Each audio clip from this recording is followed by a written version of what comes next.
Ba-da-bum, bum, ba-da-bum, bum, bum.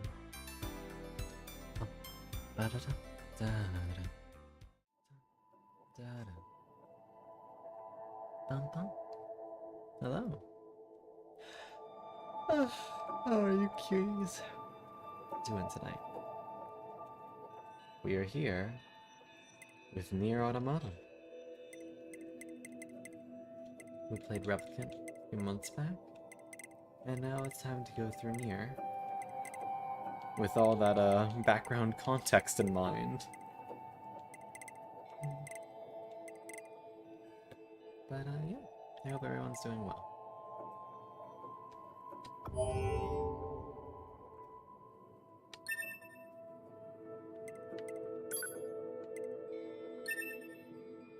It's a little loud.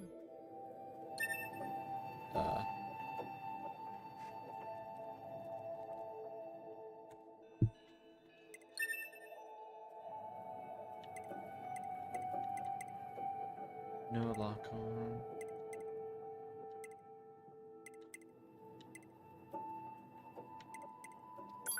Just get normal.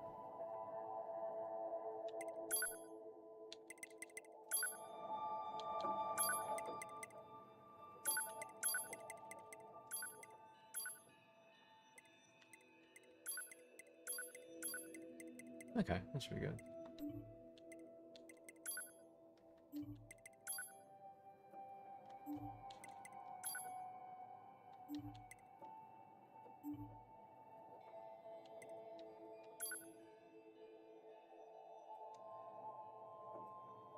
God, it's been so long since I played Nier. Everything that lives is designed to end. We are perpetually trapped in a never-ending spiral of life and death. Is this a curse? Or some kind of punishment? I often think about the god who blessed us with this cryptic puzzle, and wonder if we'll ever have the chance to kill him. God. It's been a while. What a fucking opening. This is Command. Yorha Squadron, come in. 2B here. All units have penetrated the stratosphere. Autopilot systems green across the board. This is Operator 6-0. All units confirmed. We've passed the 50-kilometer threshold and are proceeding toward the target. Understood. Once you reach their anti-air defenses, proceed to manual attack formation. Then destroy the Goliath-class unit by any means necessary, and gather what data you can. Understood.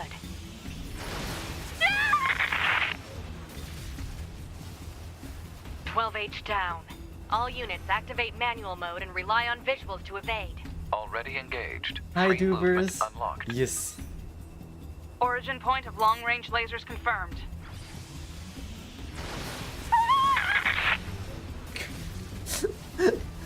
(11B) down. Forgot Our how HO229 brutal the cancelers fucking are beginning ineffective. is. God. But hi, Dubers. How are you? Alert. Enemy unit sighted ahead. Requesting permission to engage. Permission granted.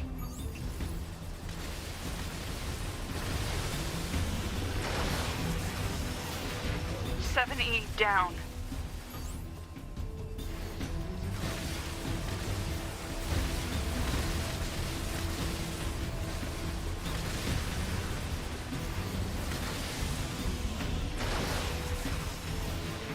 (1D) down.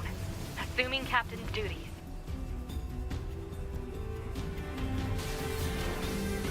Cool.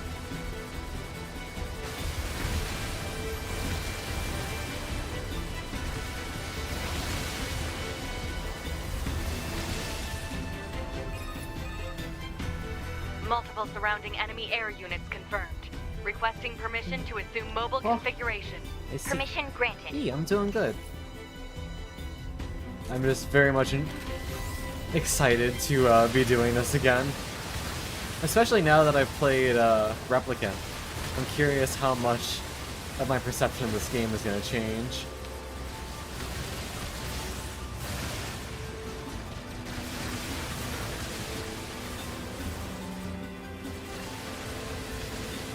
Captain, I think... 4B down.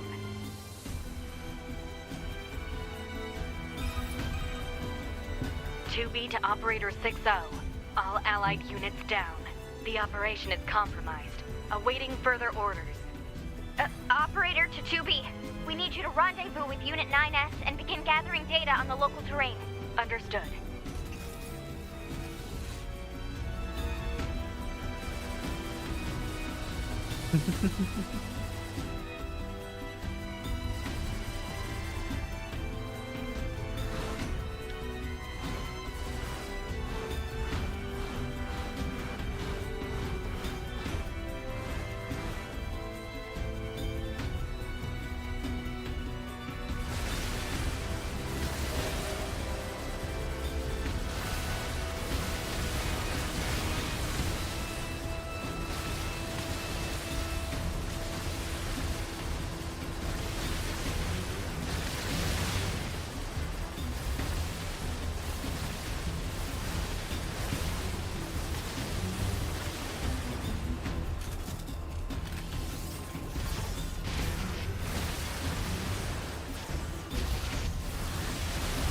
How long the wind up is on that? Yeah, you can't. Kind of dicks hit me that in the transition phase.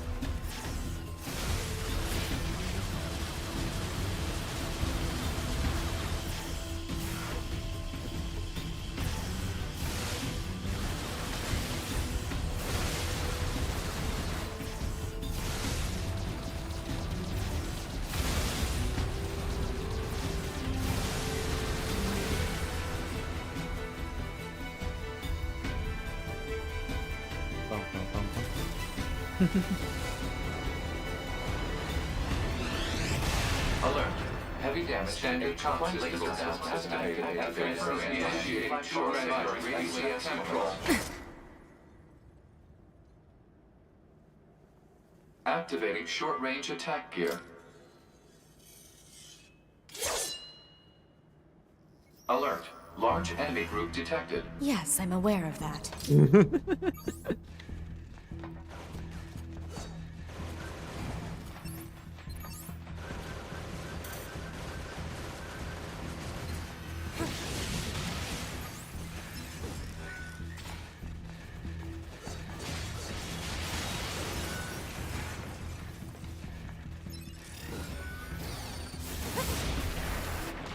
Okay.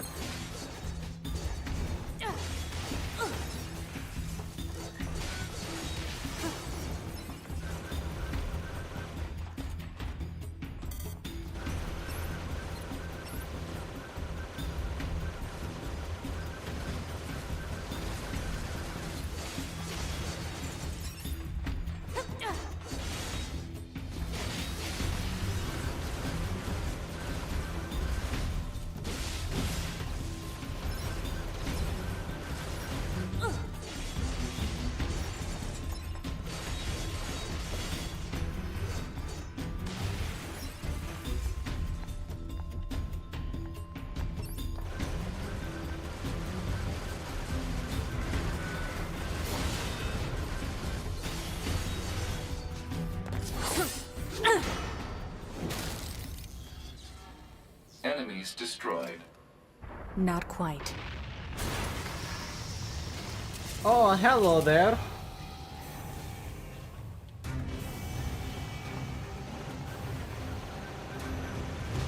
Is that our target? Negative. This enemy is unrelated. Proposal. Dispatch it as swiftly as possible. You don't say.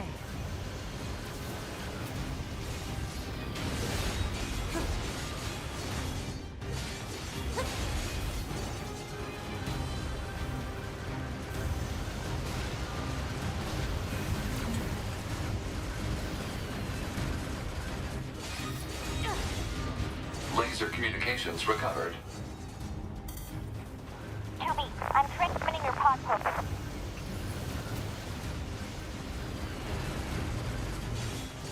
Pod program download complete. Now we get the laser beam.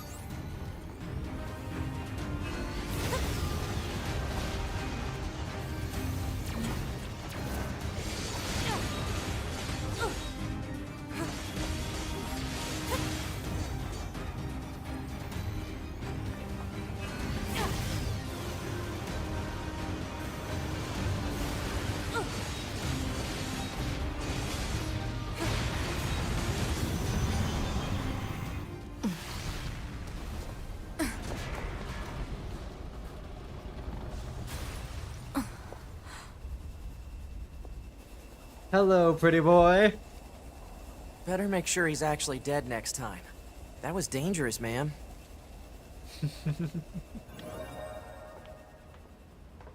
You're 2B, right? My name's 9S. I'm here to provide support. Copy that. So, was that big old buzzsaw the Goliath you came here to take out? No, just another defensive system. Oh, well, I guess we have to find the target then, huh?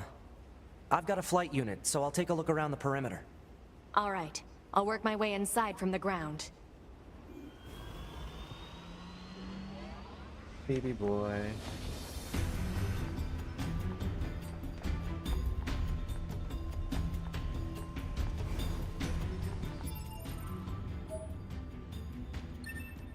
Cool.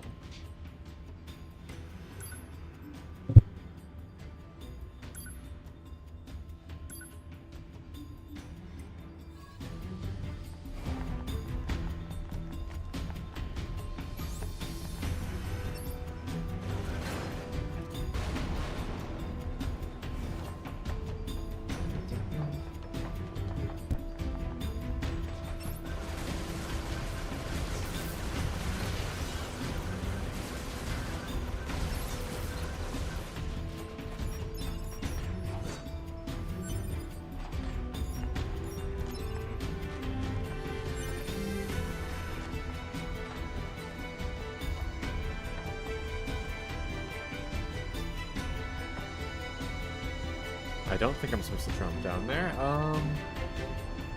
am I going from there? Maybe I am?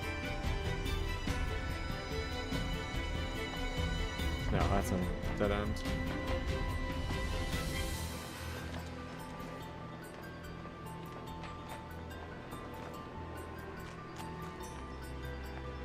Ah, here we are.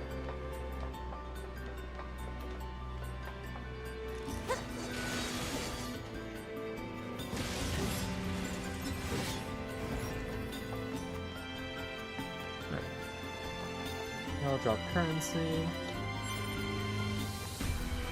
Pretty sure those are foraging materials.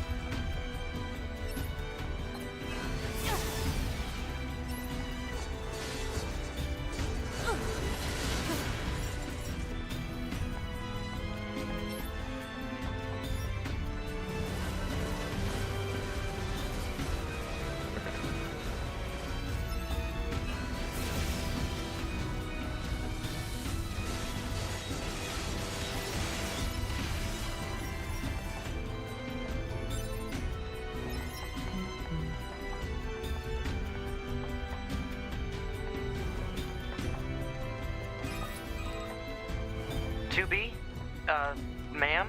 What is it? I was going to send you the map data I collected earlier. Do it. Oh, there we go.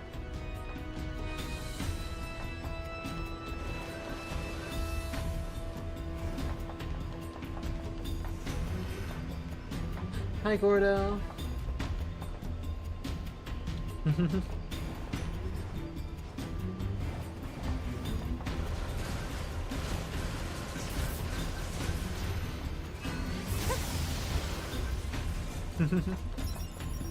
Well, yeah, they certainly take them the same place. Oh, this is where I'm supposed to go, probably. Aha!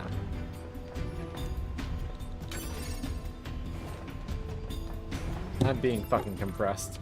Ah! Ba-da-ba-ba-da-ba. Ba-bum. You fucking goober. Are you happy? Are you happy now, you ghosty bean? Spectral dork. Wah. Fair enough.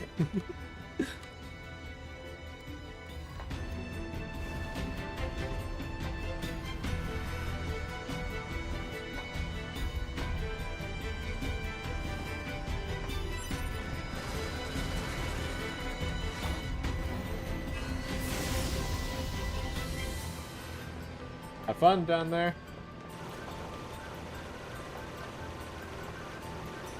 Alright.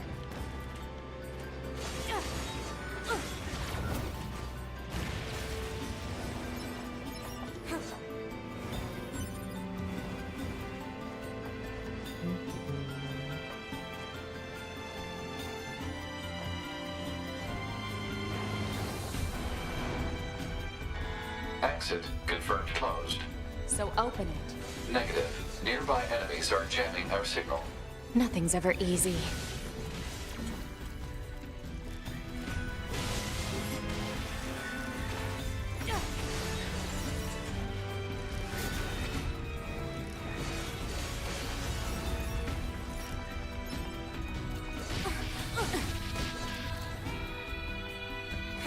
God, I love the music in this game.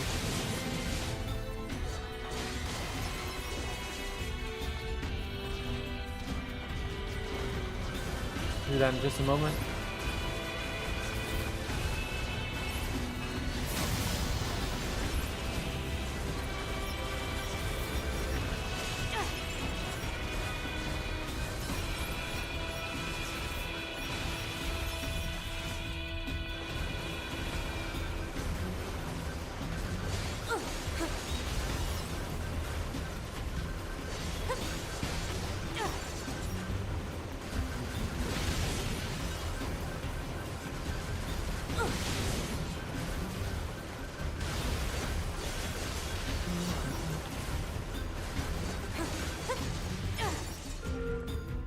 There we go.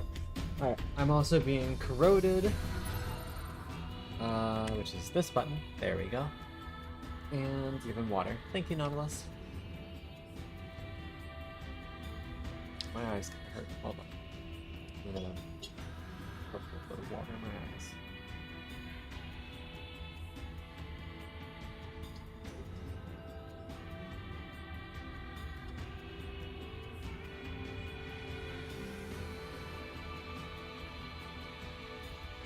what?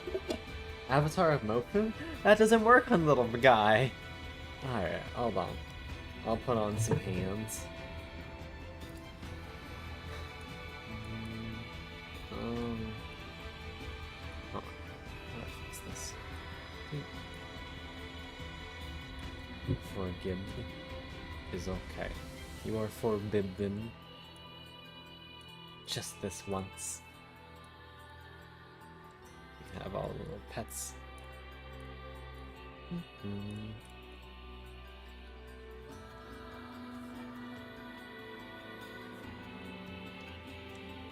There we go. Do not bite. I am the one who bites.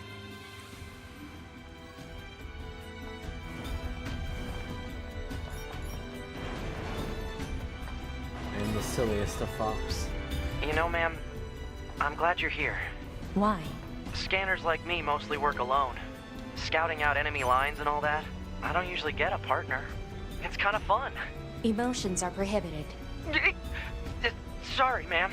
And another thing, stop calling me ma'am. Huh? It's unnecessary. All right, then. 2B it is. Baby boy. Baby boy. Eat or bite. That's your two modes, sleepy or violence. And I, for one, support that.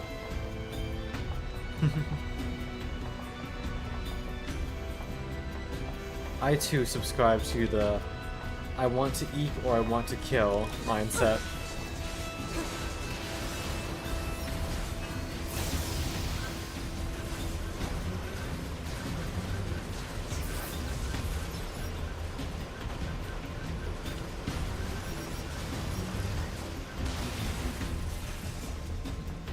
Yoink. Go that way. Quickly check over here. Yep.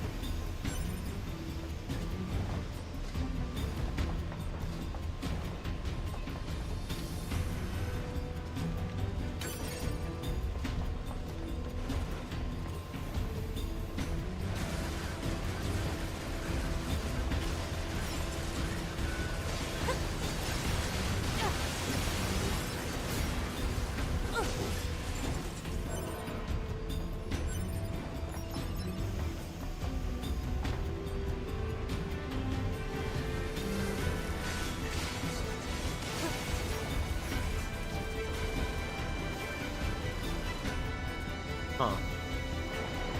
This place sure is big. I guess humans used to use it as a weapons factory, but now it's just crawling with machines. The enemy seems to have repurposed the facility to increase their overall machine production. So if we don't destroy it, they'll just keep coming. Yeah, it has a fucking lot of them.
Block 43 to Block 12, materials en route.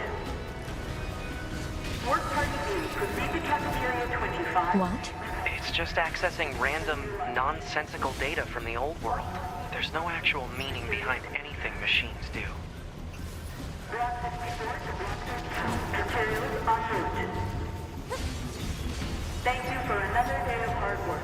Please bask in the joy of a job well done.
Alert. Bulletproof apparatus detected on enemies. Close range combat is advised. I know.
I surveyed the entire factory, but couldn't find anything resembling our target. Maybe they, I don't know, moved it somewhere? Hi, Goliath. How you doing?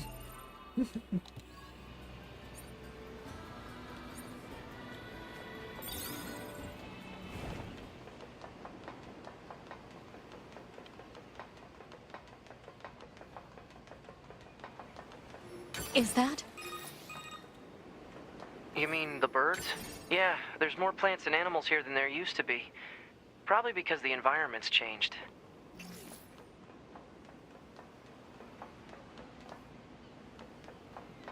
That's fucked up. They have us walk across it without even noticing.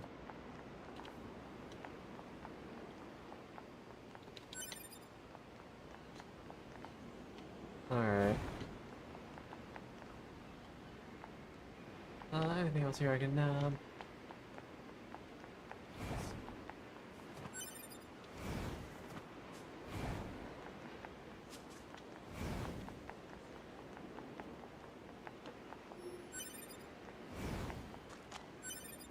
Got a bunch of goodies. Hello.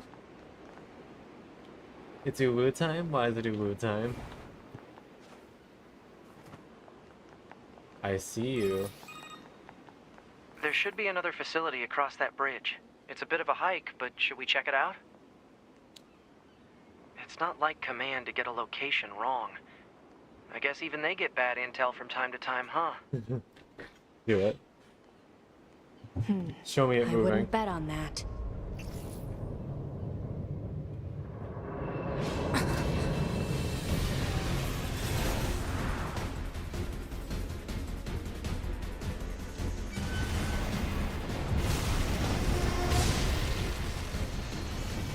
Alert. High power jamming detected. No response from long-range communications. Doesn't matter. I'll just take him out.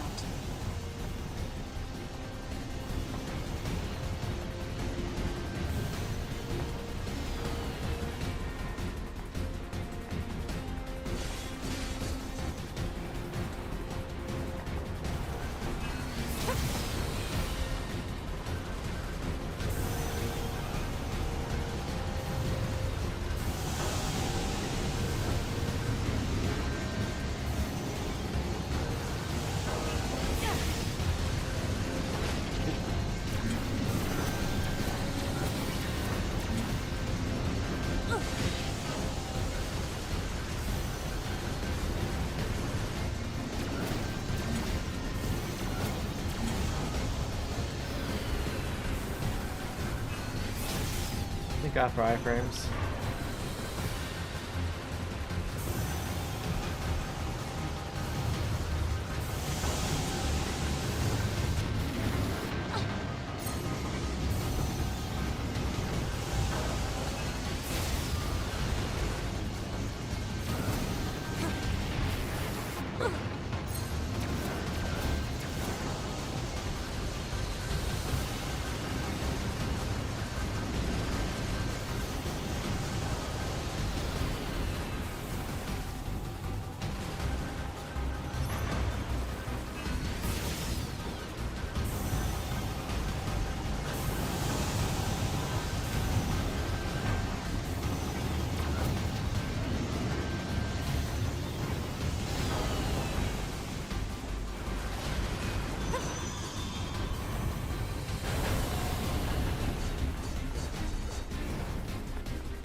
Is that? Target enemy detected.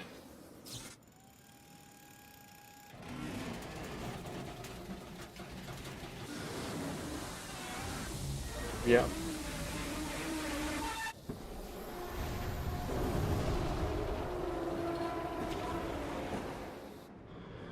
Howdy, angles.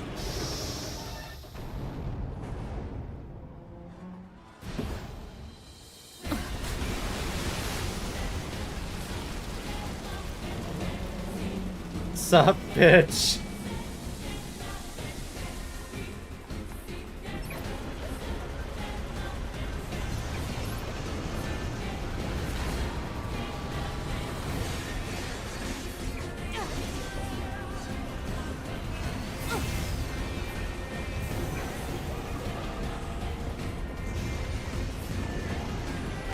Oh, it goes to the opposite side. Okay. No, it just goes to me.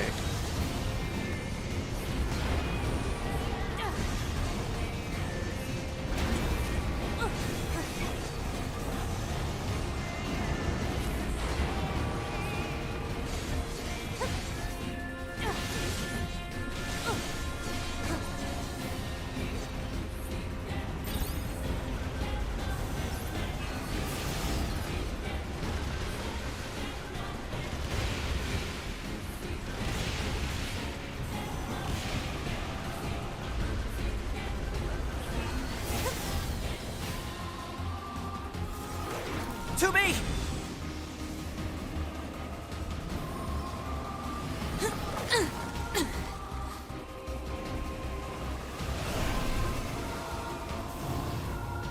What's your status? This is the target. I'm going to destroy it. Right. I'll provide support.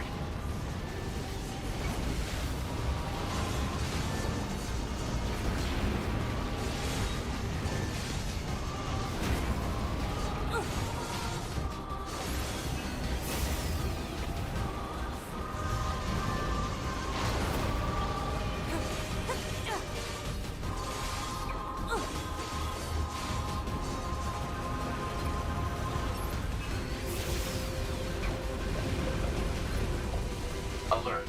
Incoming enemy attack from below. Proposal. Evade.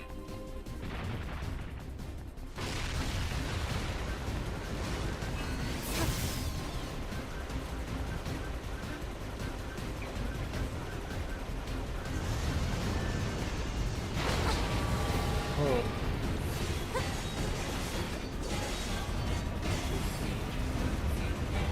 Hi, Zetter.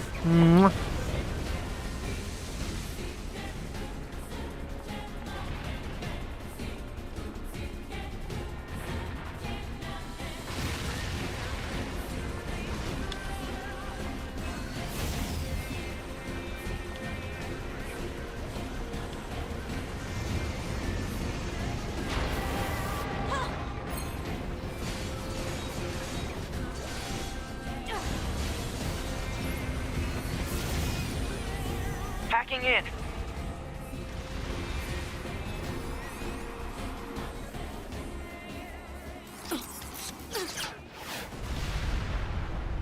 Lamb.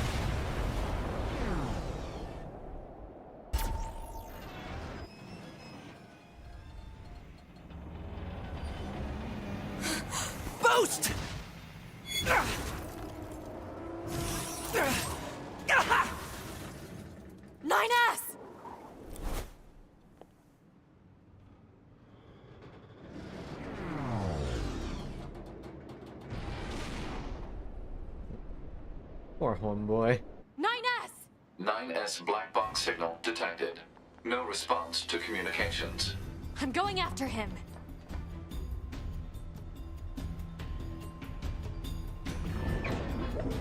It's good. We're still going through the tutorial section.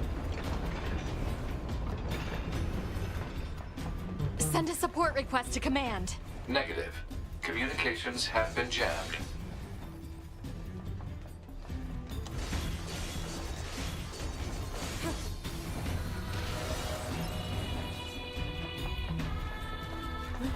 Well, how you doing, Zemter?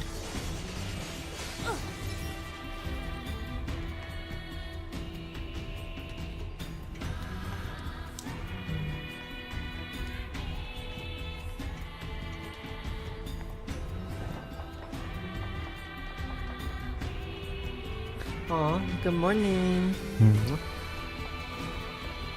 9S! Fuck.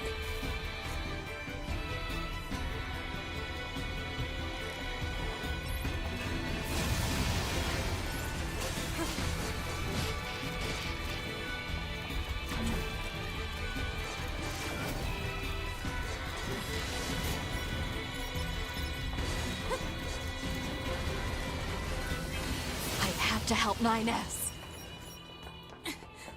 Hey there, pretty boy. You doing okay? I have to repair him. Real busy day. Pod, get me staunching gel and logic virus vaccines. Then access the... Inadvisable. The subject's vital signs are too poor to attempt field repair in Shut up! current... Just do what I say! To be. Make sure to get Just some rest when go. you can, You Zemter. shut up too. I hope it's been productive at least. We're soldiers. We take pride in our service.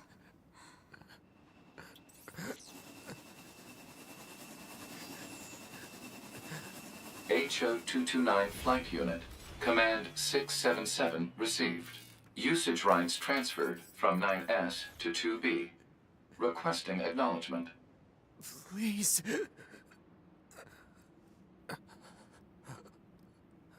All right.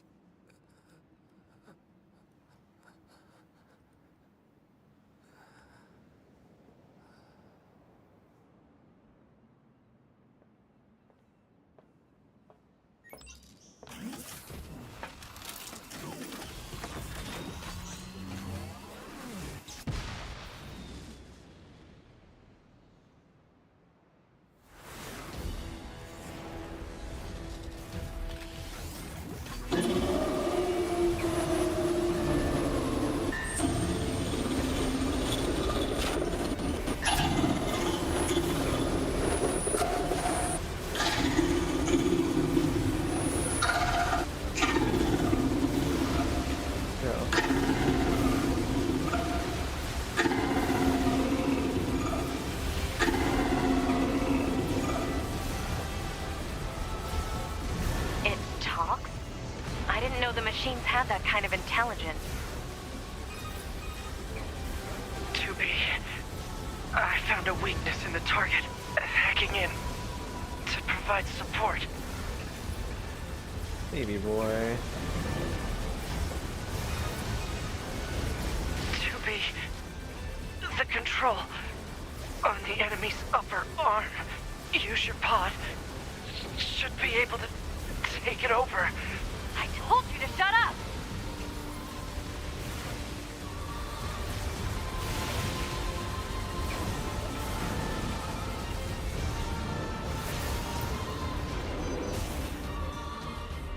Control of upper arm. Seized from enemy unit. Marking weak point. Got it. Oh, Seize its control system. Affirmative. Infiltrating enemy subunit. Behavior table adjusted. Balance controls overridden. Enemy unit subjugation complete.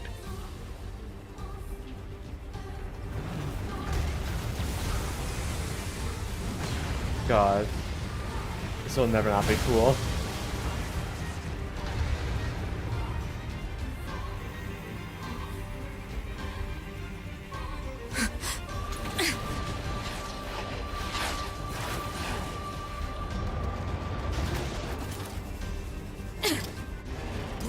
Just die already!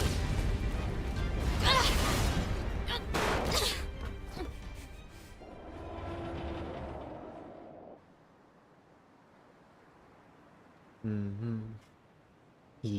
He's the big Goliath class enemy. We love him.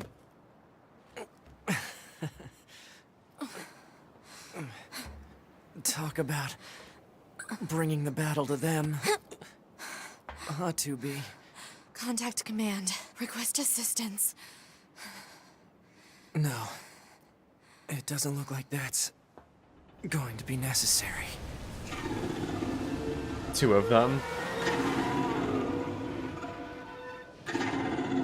Oh, three of them. Great.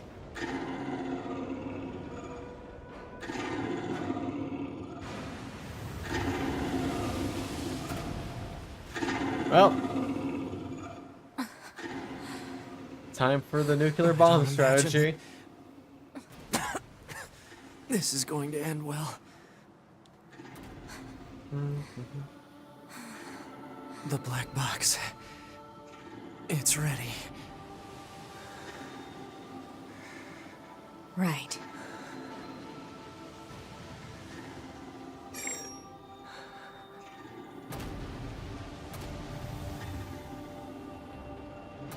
Requesting destruction of enemy hostiles via black box reaction. Request accepted. Doobie, it was an honor to fight with you. Truly. The honor was mine.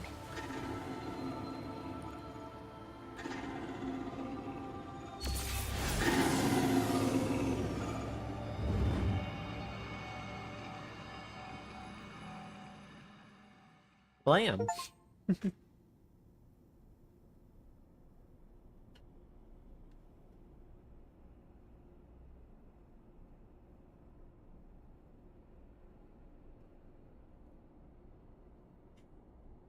Ba-da-bum-ba-dum-bum.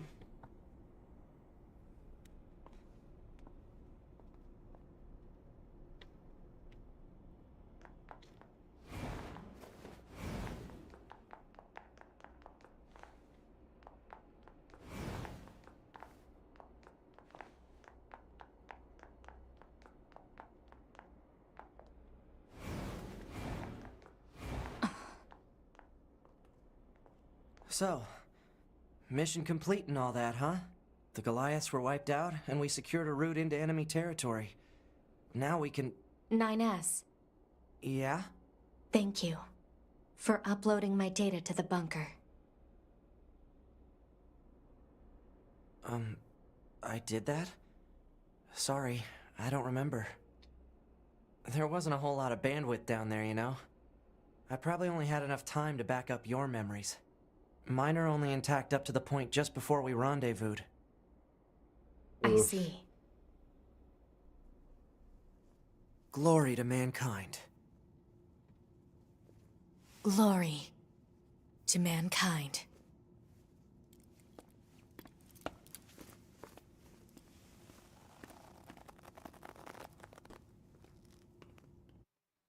Poor baby. Hmm?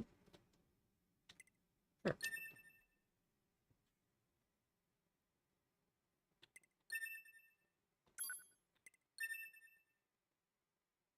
Mm-hmm.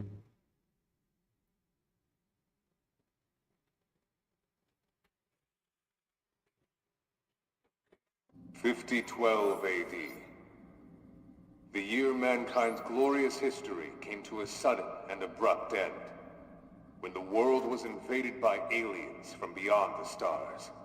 The aliens unleashed a new breed of weapon, machine life forms, that all but annihilated human civilization.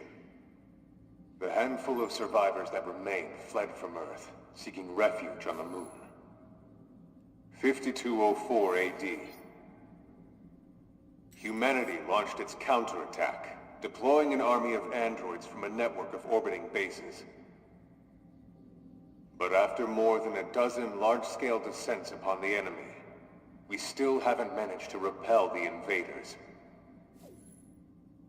That is why you, the Yorha forces exist. To break this stalemate, once and for all. You are our ultimate weapon, and you must put an end to this war. Understood, sir. I wish you good hunting. Glory to mankind. Glory to mankind. Glory to mankind.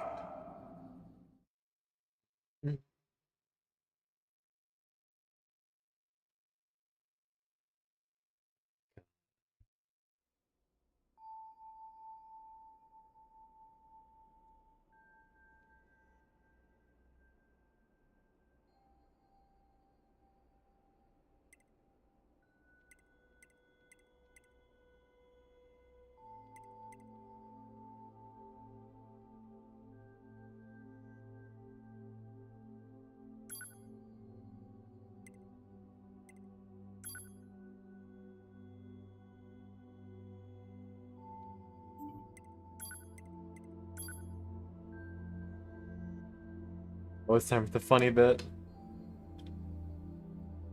Thank you for the hydrate. Stretch. Are you there? Can you hear me? Hello? Go ahead and adjust your settings so you can hear me, alright? Adjust the settings until you can hear my voice. Could you try and pick up the pace a little bit? This is getting embarrassing.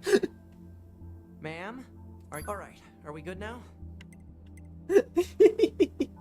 Oh. My favorite. Thank you. Anyway, that takes care of the settings. Oh, did it show mine? Hold on. Your self-destruct permissions are missing. Wait a sec, we need to restore those. I could set it for you, but you should probably do it yourself. Regulations and all, you know? Huh? Wait, no. You need to leave that turned on. Yeah, you can't Okay, good. If things go wrong during an op, you may have to sacrifice yourself in order to finish it, so... Once you're finished making adjustments, you can go ahead and close this out. Yeah, what docks my GPU?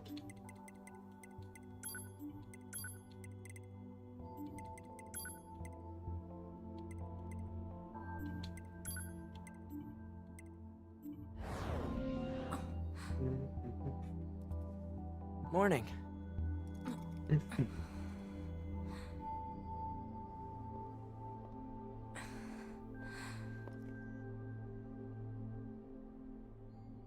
S. The commander's put me in charge of your maintenance, ma'am. That means I'll be performing regular checks on you from now on. I see. Oh, don't worry. We 9S models are the best around, you know. Though I suppose we're not exactly known for our modesty. 9S. What is it, ma'am?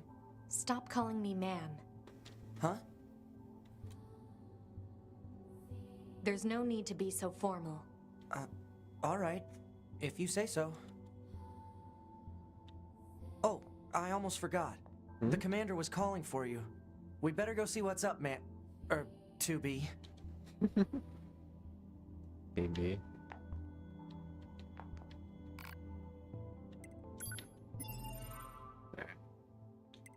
System.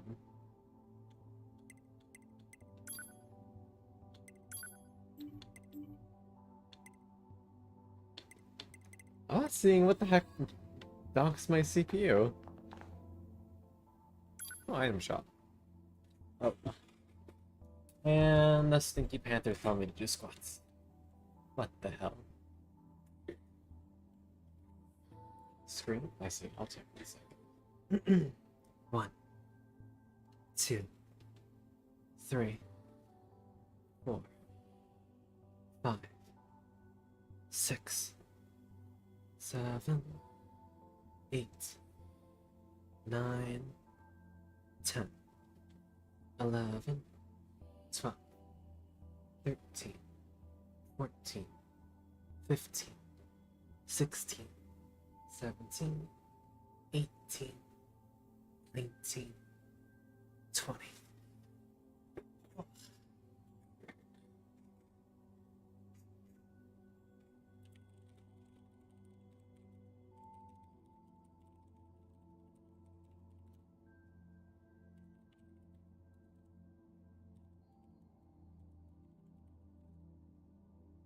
There you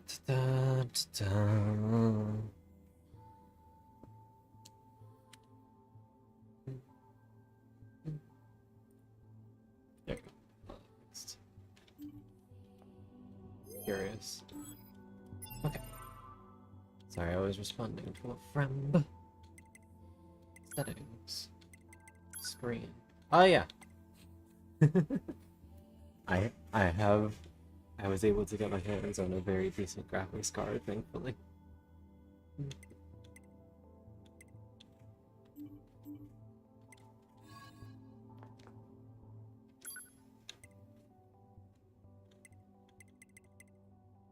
Fishing spots.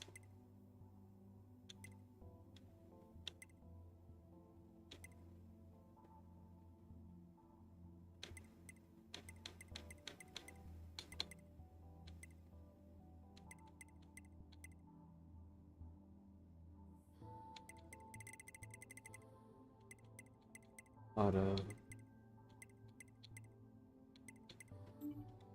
Nothing too interesting right now. You've got mail. You need to be near an access point to save your data. You can see access points on the close range map. Be sure to save often.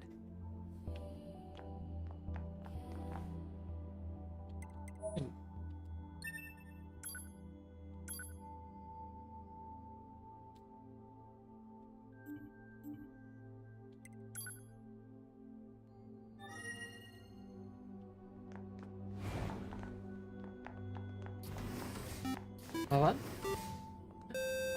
Helion, thank you for the raid. Good evening, dearies. My name is GM ConCon. I'm your local empty fox boy, go by he, him pronouns. We have a variety of streaming content, and right now we're playing some Nier Automata. Hi, Helion. How was your stream? What are you guys up to? For those of you who just came in. Harvey. Hey! Why don't you tell me something you like about your streamer and/or your favorite flavor of ice cream? And hello, Kiwi. Mama. Ah, 2B. Maintenance finished? Yes, Commander. You detonated your black box in order to defeat the enemy. Bold, but risky. Try not to be so reckless next time. Understood. I know you're fresh out of maintenance, but I have another mission for you. I need you to head to the surface, rendezvous with the Resistance, and do some recon. Doesn't Yorha have a dedicated resistance contact already? We haven't been able to get in touch with them, Hi, Helion. Mama. How you doing? so we'll need you to look into that as well. Understood.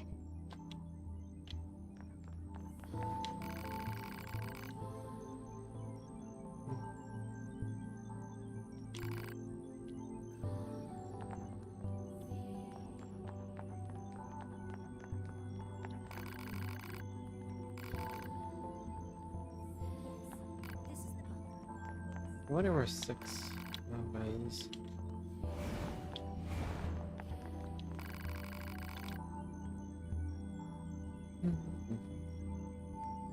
No, I think it went through. I got the raid message.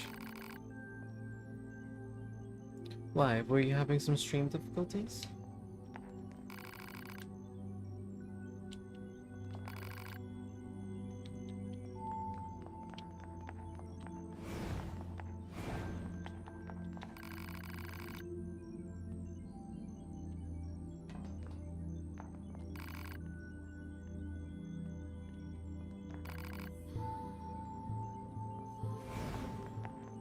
Oh no, I'm sorry.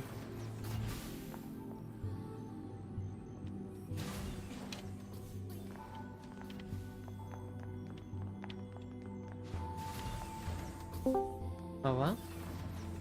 What? Oh hello Viking. Hello. The surface? I did That not means we'll be realize you getting were flight doing units, Automata. huh? Better head for the hangar. Nier Automata. Usually we can't get near flight units. They're way too expensive for us grunts. Too bad they can't mass produce these things yet. How you doing, Viking? Doing good. I was just playing Somnium Files with the beans. Nice. I hope you guys had a lovely time. We did have a good time, although the the arc of Somnium Files that we were on was one that pretty heavily dealt with, like, dementia. Ah. So we had a good time that also left us feeling very Melancholy? melancholy. Yeah. Mm-hmm. One of those, you know? One of those days. Mm-hmm. It's sort of like how you feel upon completing any arc in Nier. Yeah. Sobbing in the club. Now, you know Nier Automata better than me. We're kind of in almost opposite chairs than we were during the original Nier playthrough. Indeed. So, Roger. Yes. I don't know if I'm going to be here the entire time, like in previous setups. Kind of just really comes down to it. Very fair. Feel free to poke me or not as you choose. I mean, do you ever intend to play Automata? Or have you played Automata? Played quite a bit of it, but I don't remember if I finished it or not. I don't think I did.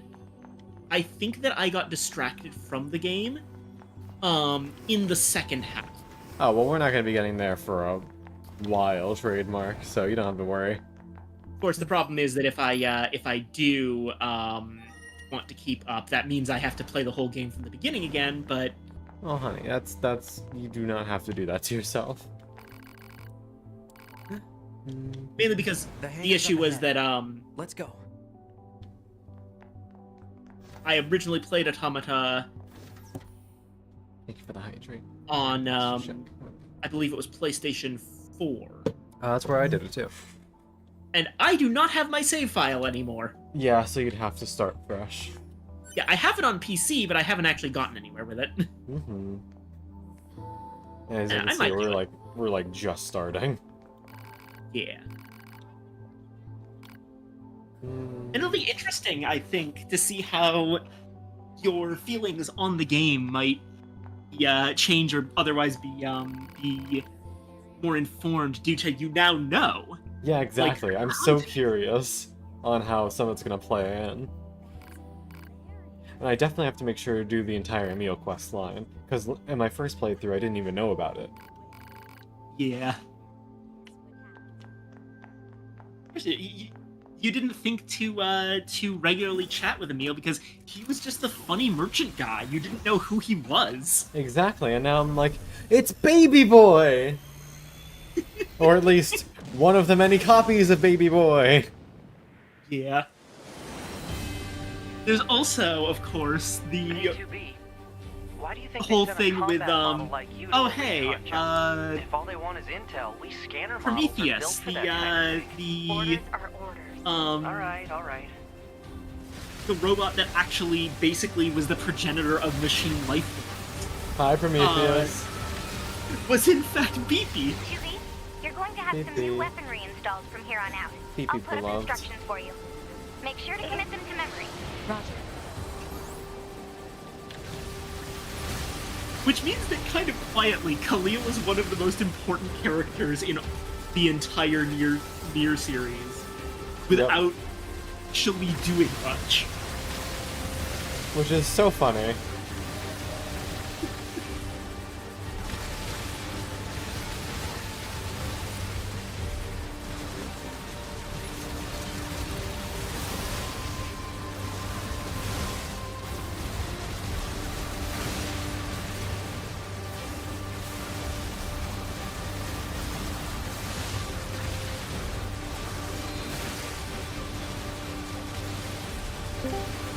Hello?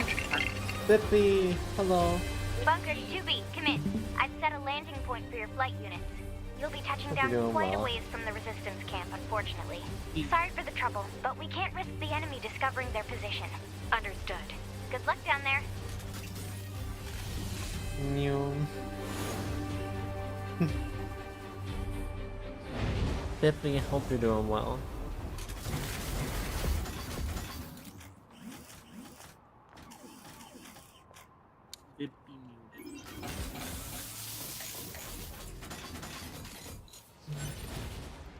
The quiet bot.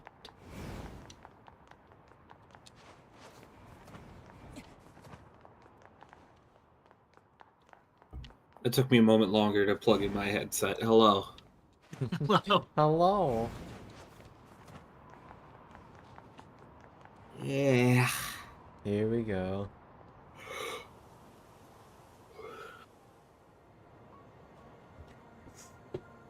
The overgrown city. Upstate New York. Target location acquired. Marking on map. Proposal. Proceed to target location.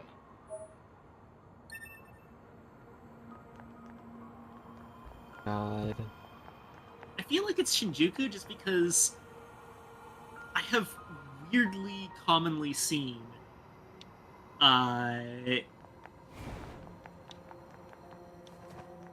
post-apocalyptic narratives from Japan that specifically show it with an overgrown, plant-covered version of Shinjuku.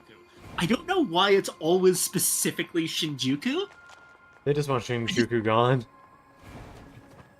I just... like... I've noticed the pattern. Damn. It sure does suck that everything that ever happens fictionally always happens in, like, one of 5 cities. Just in the world. I remember, actually, there's an unreleased Doctor Who special that actually gave an in-universe explanation for why the aliens are always attacking somewhere in London. Why was that? Okay, so basically, and this is a bit that actually got... It was written by Douglas Adams when he did, like, work for Doctor Who serials, and it was never published, but it also became a plot point in the Hitchhiker's Guide to the Galaxy series. Basically the exact same joke. But it made more context, contextual sense in Doctor Who. Basically, in the past, in, like, the galactic community in Doctor Who, there was a massive, like,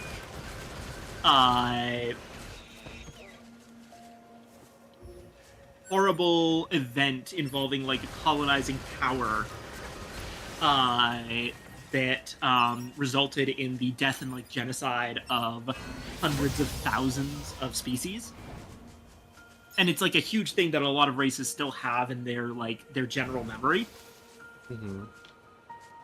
And this is, like, a big sore subject for fucking everybody.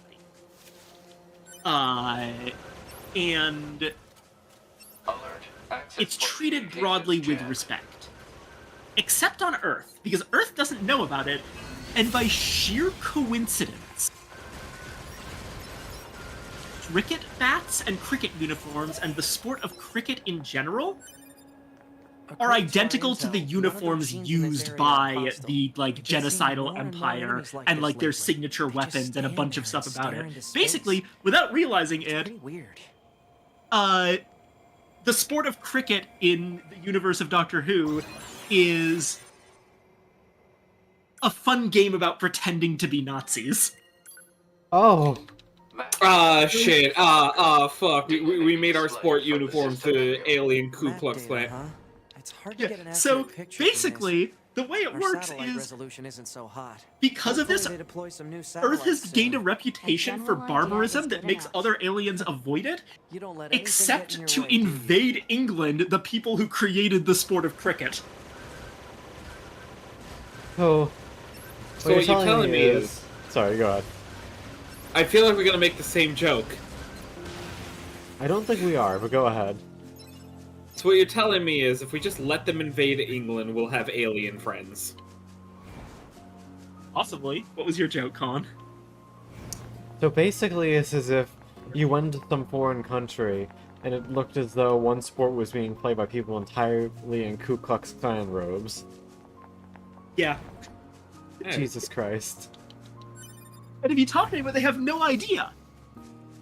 I know, that makes it... I know. It's just like, I can imagine the, oh my god, it looks just like X. But they don't know what the fuck that is. And I don't know how to tell them. Yeah.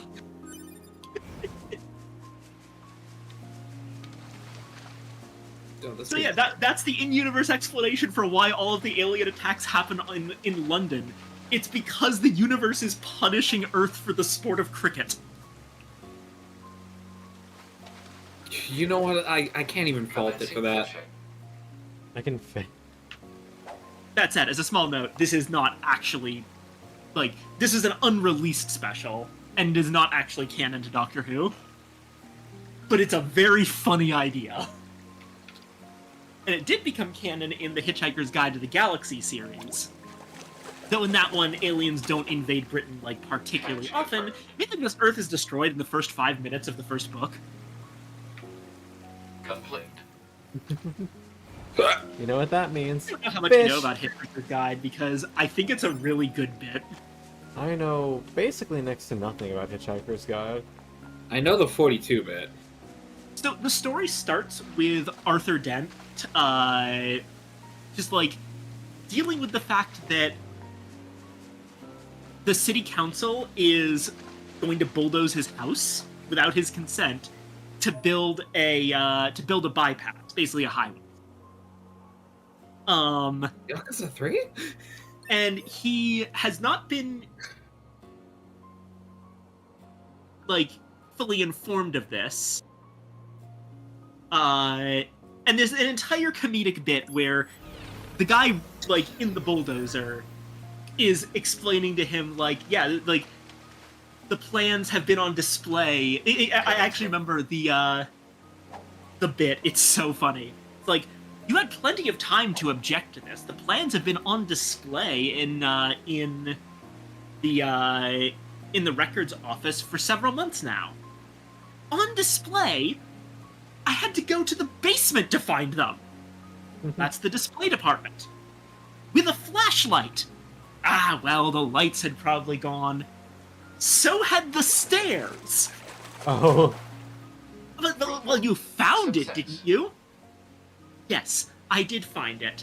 In the middle of a locked bathroom stall with a sign on the door saying, "Beware of the leopard." What?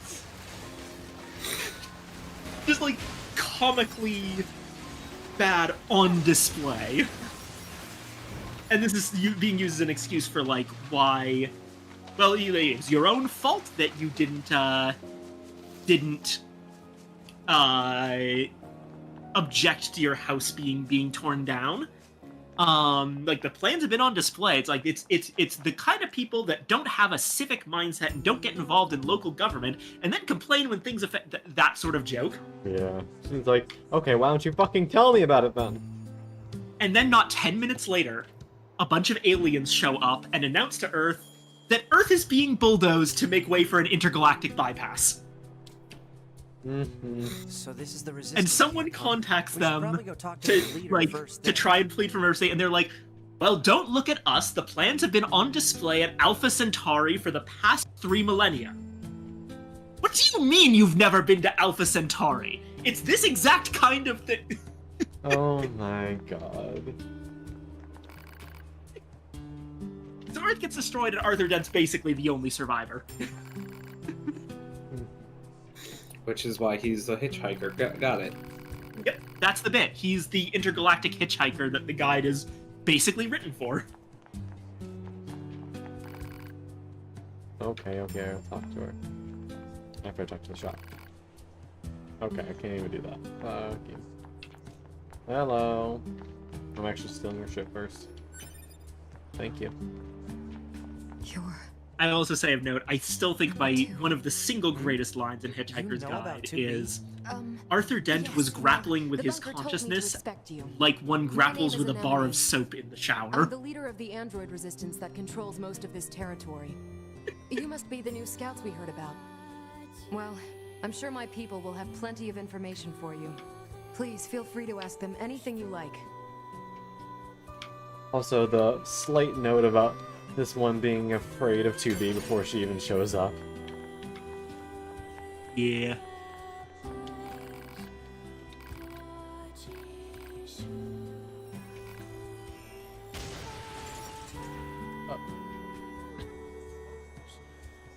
I forgot they did that. Wait, what the fuck? What? I repaired a dead body and I forgot that after like 5 minutes they just explode. Yo, me fucking too.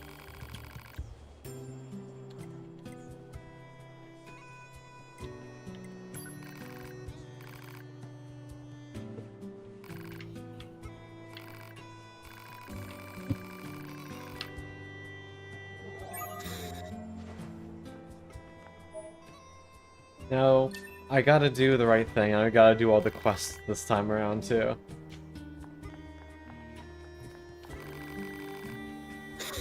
Chaya! Hello! I've been good. How are you, sweet thing?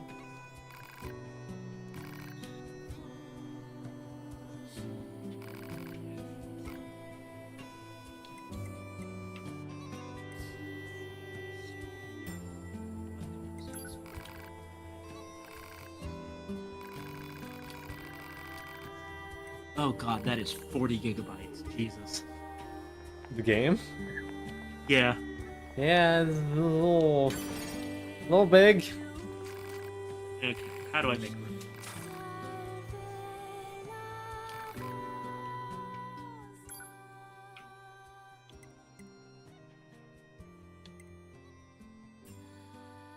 Probably by uninstalling control, but...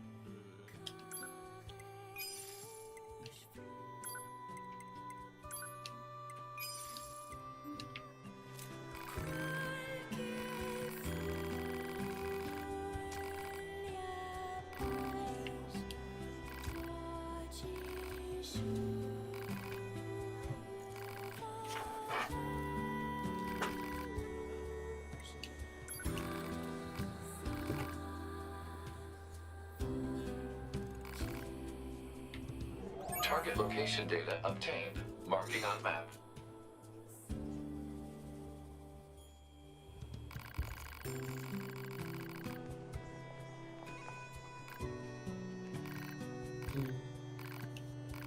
I will, Yeah. I don't really have that much to talk about right now because it's been so long since I played. So the next time I come in on this, I'll try to have actually started another playthrough so we can chat more. Fair enough. I mean, we can always just talk more about Replicant and some of the parts that might be bleeding over. Yeah, that works too. Oh, Chaya, I'm sorry. I give you little pats. So as you can see, this angry white-haired swordswoman... I mean, there's a lot less swearing. I think that's because nobody taught 2B swears yet. No one bought 2B swears yet. Is emotions are prohibited the android equivalent of fuck your face? I don't think so, but it would be funny.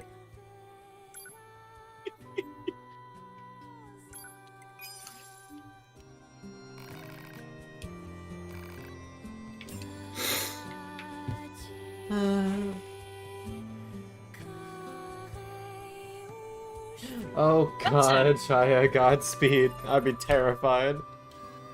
I think it is an interesting thing to look at 2B and 9S's relationship through the lens of Kaine and Nier. Not because they're the same, they very much aren't, but because it's interesting to contrast. I mean, one of the things that is very, very consistent across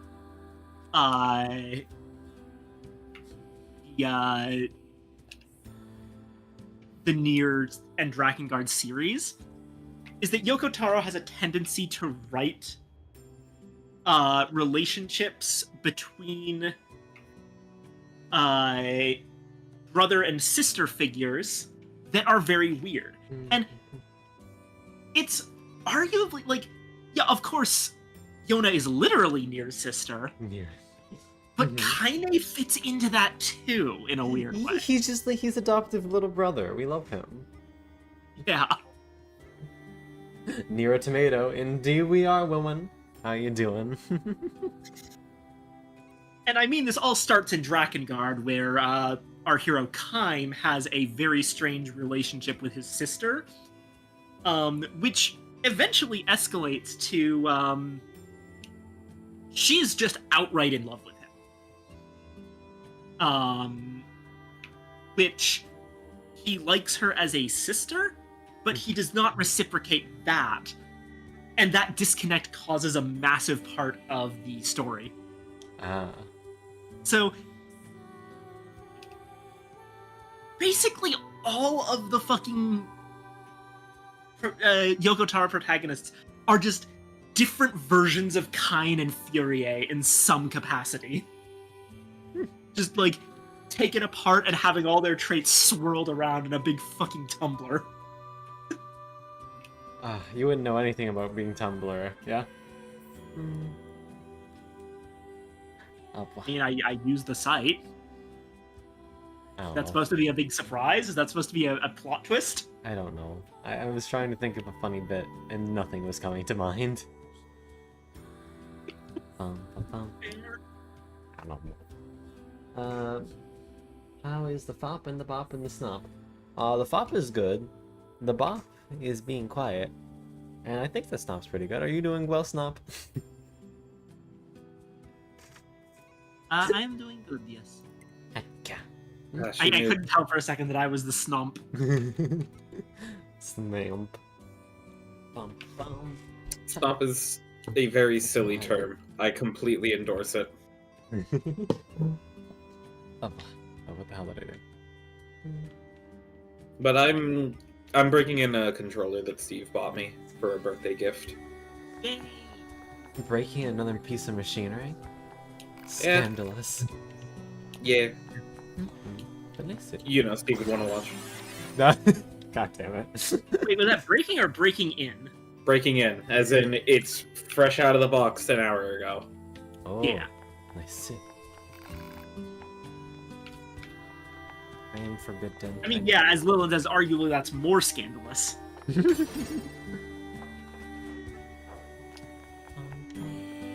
Alright. It's time for immediate side quests. The fact that we use breaking in for machinery as well as pets is certainly something. This must have been quite a city once upon a time. Among other things. Too bad vegetation's claimed most of it now. I didn't say anything on that regard. Operator 60 to 2B. It is time for your regularly scheduled contact. This is 2B. Nothing to report. Good to hear. Say, how's the weather on Earth today? I feel like there's some way to make a joke about me Does calling that myself a question whore have with anything that. to do with our operation? Not really. I just figured it might feel nice to have some good weather. Feeling nice has no bearing on completing missions. That is so like you, 2B. Anyway, talk to you later. I love 6-0. This is the place that weapons trader was talking about. Uh-oh. I'm picking up hostile machine life forms. Did Nines just fucking run into you and nearly knock you off your feet? Look, I saw a pretty boy and I got swept off my feet. Is something so wrong with that? Understandable. Yeah, you would know. I will never forget the, ma'am, by any chance, do you think you could...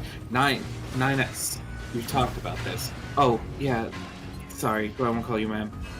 Mommy, do you think you could... 9S! Hello? Do the goddamn flip! I have never heard that one. I will go find it. Hold on. Fucking incredible, Your Honor.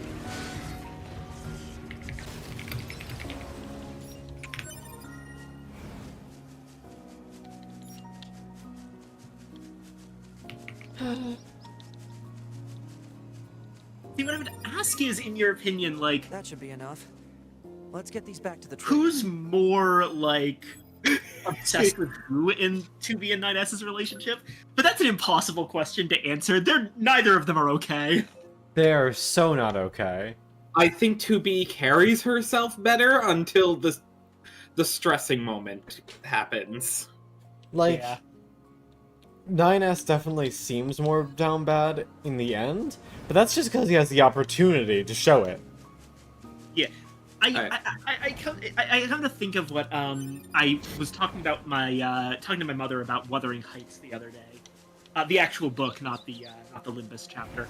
And I thought we have to specify. what she Plant commented life is claimed on most actually of the reminds me a central lot of area. 2B and Big 9S, plants, which is too. that Catherine and Heathcliff, They're they're not healthy. But also, you kind of have to respect their Wonder if there are any relationship huge because boars and such, they too. are so passionate and so active and so alive in the narrative that the depth of their obsessions with each other make every other character look anemic in comparison. True. Also, That we just got hit our first fucking replicant reference. Things have grown to an abnormal size. I wonder if there are any giant boars too. Yep. I should play Replicant. It's so good. It's so good. Yeah, like I love these two, but I don't think their silliness can even come close comparing to fucking Weiss, my beloved. Yeah, like the focus is very heavily on like Nier and Kaine as an with the analogs in 2B and 9S. And Emil is around. Okay, that's But there's everything the not supply trader asked really for. an equivalent character to Weiss in Automata. Man, these chores Like we are have the real pain in pods, butt, huh? and they have The a cool Resistance part is to a play. valuable ally to your help. By helping them, But it's we definitely also not help the same part that ourselves. Weiss did. So no, Exactly. I don't think they're Which is good. We didn't want them to be Yeah, repeating yeah. it. It's just interesting what the lack of that voice does to the dynamic. Yeah. It also means we Weirdly have enough, much I felt- less comic relief. And it also felt like Weiss tended to ground everyone else, you know? Despite Like- being the most outlandish character of the cast. If we can... One of the most outlandish characters. He's also often the one advocating caution and saying, guys, this is stupid. Which is hilarious for, you know, an immortal floating book. Yeah. Avado! Hi, cutie scooter. I also need to check. Did I remember to buy Automata on Steam?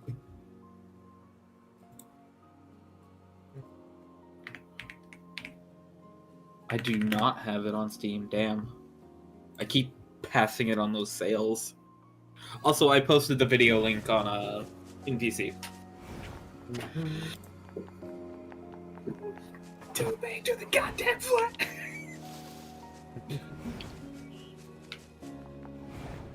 You all ever want to just, like, pick up and hold your friends very gently?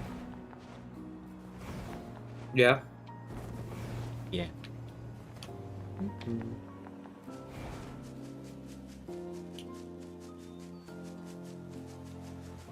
Hey, I'm having a good time. I hope you're having an okay day at work. Oh my.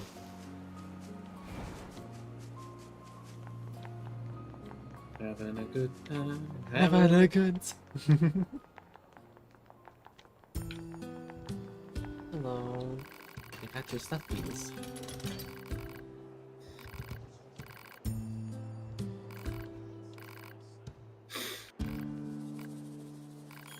Approaching the survivor in a refugee camp, just hello, I got your stuff. It's like It's like, what is this foul creature?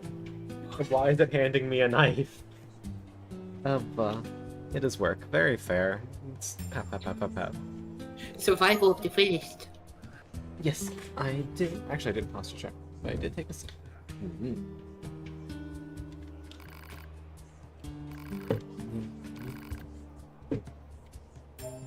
Ooh, some goodies.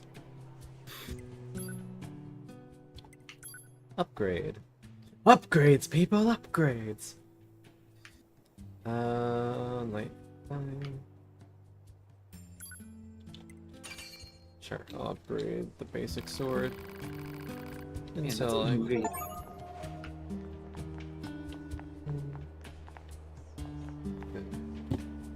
It's such a smug-ass emote.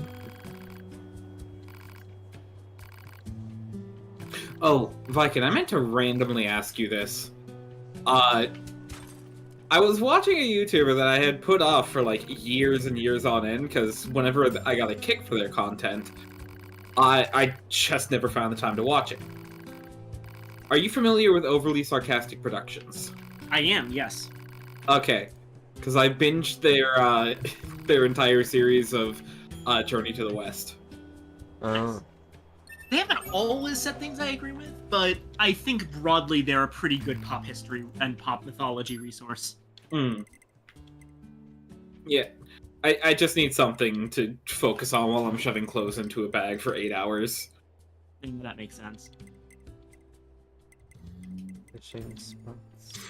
There's a lot of like Journey to the West from all like the little ones that they told in that series, which they did openly admit.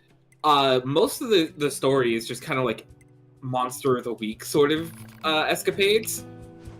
The crew travel along until they find another river and or mountain. There's a demon somewhere, and they gotta get past it somehow. But the one that got me to like stop and stare at my phone for like 5 seconds was where they had to cross a river, and there was just a little fairy woman. All right, nothing strange. Okay, the guys get across.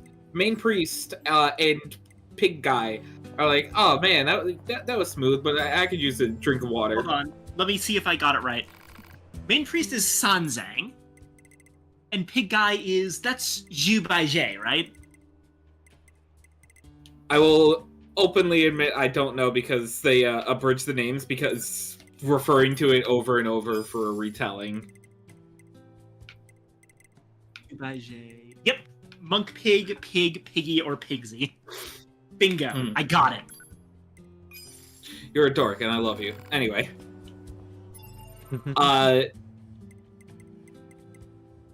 It's shortly after taking a sip of the water, they get some incredible pain in their stomach. To a point where the Sun Wukong and what was his other name? Sandy? Sanzang. Yeah. They have to like stop at a nearby village in order to ask for help. Turns out they had crossed the border into the kingdom of women. Just literally everyone that lives there is a woman. Okay. I see. And that river that they had decided to drink out of? Yeah. It was the river of pregnancy without needing a man. Oh. And that stomach pain they had felt.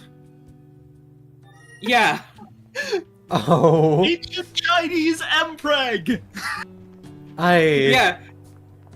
Yeah, so the focus turns into, we need to get, into essentially the abortion, well, it's more like magical. It's like, stop the pregnancy with magic if you change your mind. What? And like, okay. And like, that ends up just being really funny.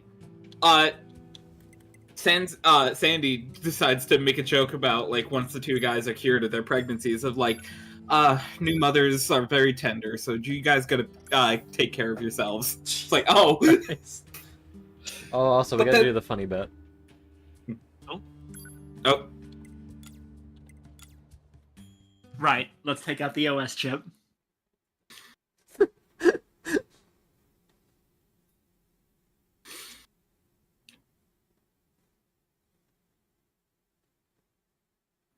Oh, and the very next episode of sorts, they end up going to a town of younger women who are all like, oh, yes, a crowd full of, a group of men entering a town full of women. This can only be good.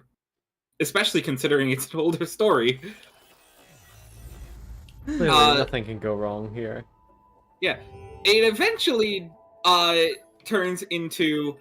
The main character, oh my god, the name of the religion is slipping my... Buddhism? Yeah. The Buddhist, catches the eye of the queen. And she's like, I will take you in as my husband, and you will have the most relaxed life. He's a Buddhist, he can't have earthly possessions! No. He can't be married! He's offered the best things in life, and he has to say no. So, what I think is interesting about some of the ideas that you've picked here is that it really goes to show that Journey to the West is... It was like the first shonen. Exactly. It was the first shonen. Literally, these plot points slightly changed exist in Dragon Ball and One Piece. Yeah. What? Oh, no. Here's the thing. do you know how the pig is Pod mapped? 042 to And, like, upper actually recruited? coordinates confirmed. The pig is a shapeshifter that Specified by is the scaring distance people leader. into town, right? Understood, Basically. 042. Yes. Using marker on target. But The desert he needs has to make taken resupply a efforts certain difficult. character's, Please like make a sure you're man's ready before daughter. you go. And the only way that they could think to, not the only way, just the way they decide to do it, because Sun Wukong is the fuck around and find out kind of guy who always wins. He disguises himself as the kidnapped girl and gets close to the pig before they start fighting. Yep. Mhm. That's literally an arc of Dragon Ball. Yes! That's how we met Oolong. Yep, who is a pig. With shapeshifting abilities. He just went to a summer class for shapeshifting. I'm not fucking I'm kidding. The entire first arc of Dragon Ball is literally just Journey to the West. It is the same plot. That's kind of wild. Goku is Sun Wukong. Bulma is Sanzang. Oolong is Zhu Baijie. And I know there's the other character. I do not remember his name, but I'm pretty sure he's Yamcha. Yeah. He equally is, kind of useless. Good job, Toriyama. You were accurate. And yeah, instead of gathering the Buddhist sutras, they're gathering the Dragon Balls. Yeah. It really is exactly the same. I mean, to be fair, how many remakes of Journey to the West exist? Plenty. Yeah. Quite frankly, I kind of want to... most, like, aside from the Epic of Gilgamesh, it's one of the single most influential pieces of fiction ever.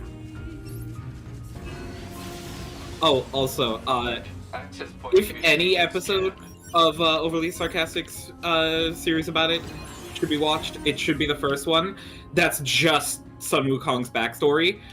I love the fact that the guy got quadruple levels of immortal. God. What was it? The apples, removing himself from Hell's Ledger. What were the other ones? He went off. He ate the immortal peaches from the trees that he was supposed to watch over. Yeah. Okay. He got in trouble there, so he decided to like run away before the trouble actually caught up to him. He ran into a like some inventors' things, and they had like 5 gourds that could all make you immortal. And he's like, glug glug glug. Let me have some of those. See, the biggest change that Dragon Ball really makes to the formula is mostly just correcting a mistake in Journey to the West. The fact that Journey to the West continuously pretends that Sanzang is the main character. It's Sun Wukong. Oh, fucking totally. Like, every single arc that I heard was just like, yeah, Sun Wukong has to do everything. Like, he has the most interesting thing. I swear to God, I noticed a case of, like, villain power creep going on, where it's like, yeah, so Sun Wukong, despite being at this for a while, still runs into people who are evenly matched with him, somehow, but, like, they got something. They end up encountering a demoness who has 2 tridents, but something ended up hitting Sun Wukong and actively hurting him somehow? And it was like a lingering pain that lasted through the night. Mm-hmm. As it turns out, she was a scorpion demon in disguise, so the 2 tridents she wielded were representations of her claws, and the third thing that struck from above was the stinger. Oh. And it's the venom that's weakening him and making him feel pain. The funniest one had to be... Oh yeah, Sun Wukong has literally been boiled quite a number of times. However, the new, like, fire-using guy has, like, the true ultimate flames of reality, and it actually can burn Wukong. It's like, oh, okay. It's just the original power creep. So what you're saying is that Toriyama's constant power creep in the Dragon Ball series is lore accurate. Yeah. Yeah, he's just not as creative when it comes to, like, it's just... Oh yeah, this guy just hits harder. Yeah, it's the as Plague of Gripes put it in his excellent video,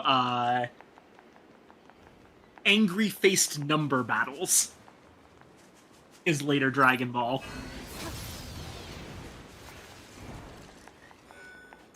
Because that's what it comes down to. Is like my number is bigger than your number. Yeah. And yet somehow it's still compelling. Yeah. If anything, I still need to read the manga for Super after like it broke off from the anime, because from what I hear, there are some interesting story beats, for better or for worse. Shit like Goku actually finding out about Bardock, for one thing. Like, oh, I kind of wonder how he feels about that. But the first major antagonist in the Galactic Patrol arc, which is the first manga exclusive arc, is a sorcerer named Moro. And he can keep up in his weakest state because, and this is just classic Dragon Ball shit, any amount of hacks go a long way in the Dragon Ball universe.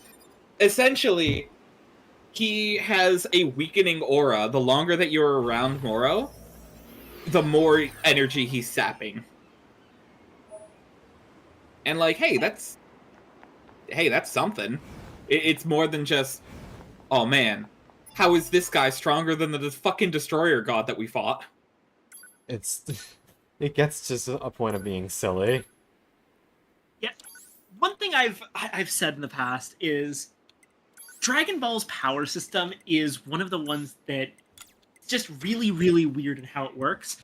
Because it's a power system that likes to pretend that there's an actual system behind it, but refuses to actually show you the system, so you have to extrapolate it. And any method of extrapolating it will reveal that all of the characters in Dragon Ball are immensely uncreative and are kind of shit at their own power system. Yeah.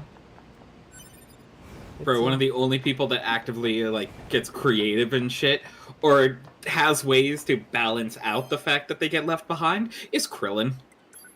Yeah. Like, I remember there's a bit from Plague's video that was, just visuals on screen, but it showed that one, like, green fucking demon guy that absorbs ki. And point out, this guy had the ability to absorb ki, which made it a real challenge to fight him with ki. Goku's solution to this was using more ki to overload his system so he would explode. Vegeta calls him a genius for this. Lingering resentment over how good Goku is at fighting because of this battle directly leads to Vegeta's, like, joining Boo's side and becoming Majin Vegeta in the Boo arc. That's kind of stupid. God, you see, here's the thing. It's part of the Boo arc. Yeah. So it was Like, already stupid? The Boo arc is the biggest sin of, like, okay, what the fuck happened with everyone, like, relative on power? Like, Gohan obviously spent the last 7 years in a peaceful world actually trying to, like, lead a normal life. So he didn't, like, train and all that. He's still, like, miles ahead of everyone. I still very much appreciate the joke of, like, even in their weakest state, they're so much better than, like, human fighters. There's that bit I remember, this was something that I admittedly, I don't remember if this was in the anime because I only saw it in the GBA game, but there's a bit that I remember where they're doing like the tryouts for the Tenkaichi Budokai, and Mr. Satan punches the fucking, like, strength tester, and it's 100, because, you know, Mr. Satan's a really strong guy. He's the best human martial artist that doesn't know about ki in the world. But of course, it still gets blown out of the water by anyone who knows about it. Yeah. And then I believe it's fucking... I don't remember who it was. I think Android it was... 18. Sorry? Android 18. She comes up, she just gently taps on the thing, and it says, like, 6,000. And it's just like, okay, there's gotta be something wrong with this sensor. Do you want to try again? Krillin to 18. Hey, you want to take it a lot easier than that. It's just like, I barely even tap. Fine. And then it's like, she barely even moves her finger to hit it again, and it still vastly exceeds her joules. That's actually That's not the so way it worked fucked up. in the Game Boy game. I believe it was actually it was whoever you were playing at the time. I believe it was either Goten or Trunks, but it may have been Gohan. One of them punches the machine, and it explodes. And the guy is like, okay, that did probably some sort of malfunction. You can go ahead. I think you've got it handled. There's a lot of weird little bits about that game that, since that was my first window into Dragon Ball, little bits that were probably not even approved by Toriyama live rent-free in my head, Is it the including... capital? It's the cap... That... Fully knows this because I've ranted about it multiple times. The best question in the Dragon Ball universe was asked by the game and then not answered. Are you still with us, Con? Sorry. I think Con stepped away. Heck.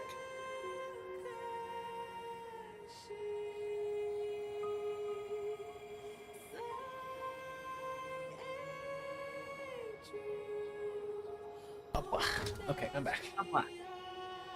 So, yeah, the best question in the Dragon Ball universe was asked by the game and then not answered. There's a bit where you are playing as Gohan and you're in his, like, fucking class and you're listening to the lecture drone on and on. And there's a bit where Gohan has to leave class in order to go do great Saiyaman hero things. Right. So, when we're getting out of the lecturer says a line that starts with some, what's the word? The three little dots. Ellipses. What? Ellipses? Ellipses, yes. Starts with some ellipses, implying that this is the end of a sentence from his lecture. And what he says is, and that's why you should never put a capsule inside another capsule. Right? Oh no! Wait, I want to know why. They never explain this. Nothing in any other, like, part of the series brings this topic up. It's just referenced in this one conversation in a Dragon Ball video game, and it has haunted me for a decade. Yeah. I mean, I love that. Quite frankly, I just think it's funny. Butters, what did I pop into? Dragon Ball discussion, don't worry about it. Yeah. I mean, the thing is, I actually think it's kind of genius world building from the game. Posing that question alone is just getting you to think about the setting in a way that I was not used to. Admittedly, because it was my first time with Dragon Ball. But even now, it's like,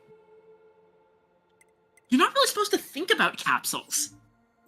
They just exist in the setting. They're just a cool little thing that is effectively used. I mean, when it's originally brought up, it's there to replace all of the crazy Buddhist shit that Sanzang can do. It's basically making... it's a way of making Bulma into Sanzang and giving her magical power. Uh-huh. When it's used later on, it's used to basically highlight how much of a hick Goku is. That there's that entire arc where he goes to the big city and is confused by everything. The Council of Humanity has a message for all of our brave and... Other than that, we don't really talk about the implications of capsules on the world of Dragon Ball. Our struggle against the machine... Frankly, that's like a lot of things in the world of Dragon Ball. There's just shit that happens that is never addressed. Boss Bunny. Yeah, fucking... I mean, yes, obviously that, like, we totally did kill a guy the first time the moon got blown up. Oh yeah, totally, and on top of that, it was Roshi's thing. He had no idea. Yeah. we punished a character for being a villain by Council broadcasts stranding are him on the always so moon where he had stiff. to make mochi forever. And then in a later arc, Master Roshi blows up the moon. Mail notification received from access point. We've never heard about this character ever again, so we had to just assume that blowing up the moon fucking killed him. Rest in peace.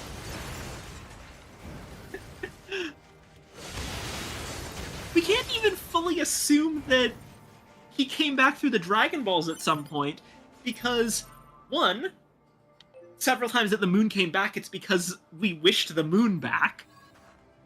And two, that one, like, wish that was made to bring back everyone good who died was specifically for Earth, True. Hey, not the Arlene told moon. me all about you. Name's So Boss Jackass. Bunny is still fucking Nice to meet dead.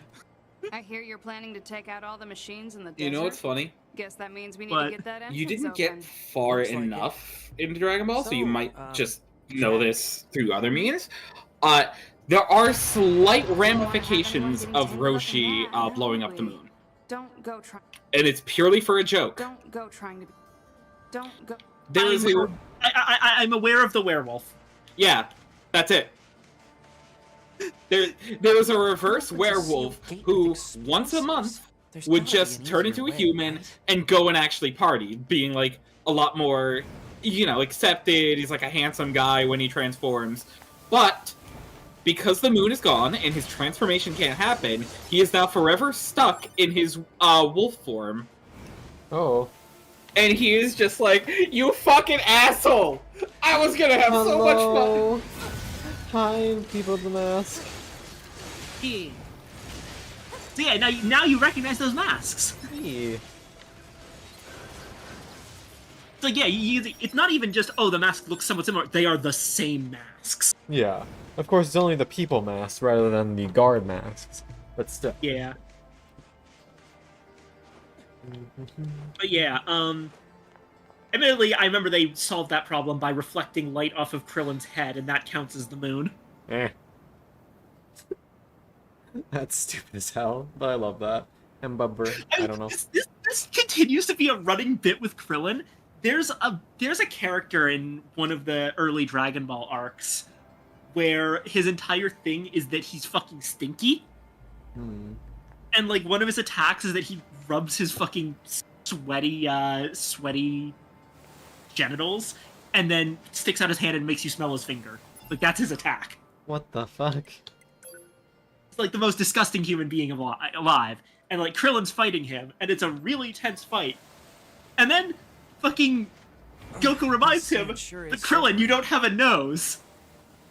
Oh. Because How careless! Krillin has never been drawn with a nose. So he's right. Yeah. Careful. We've got enemies approaching. That's gotta be the single silliest way I've ever had that work. Yeah. Android desert.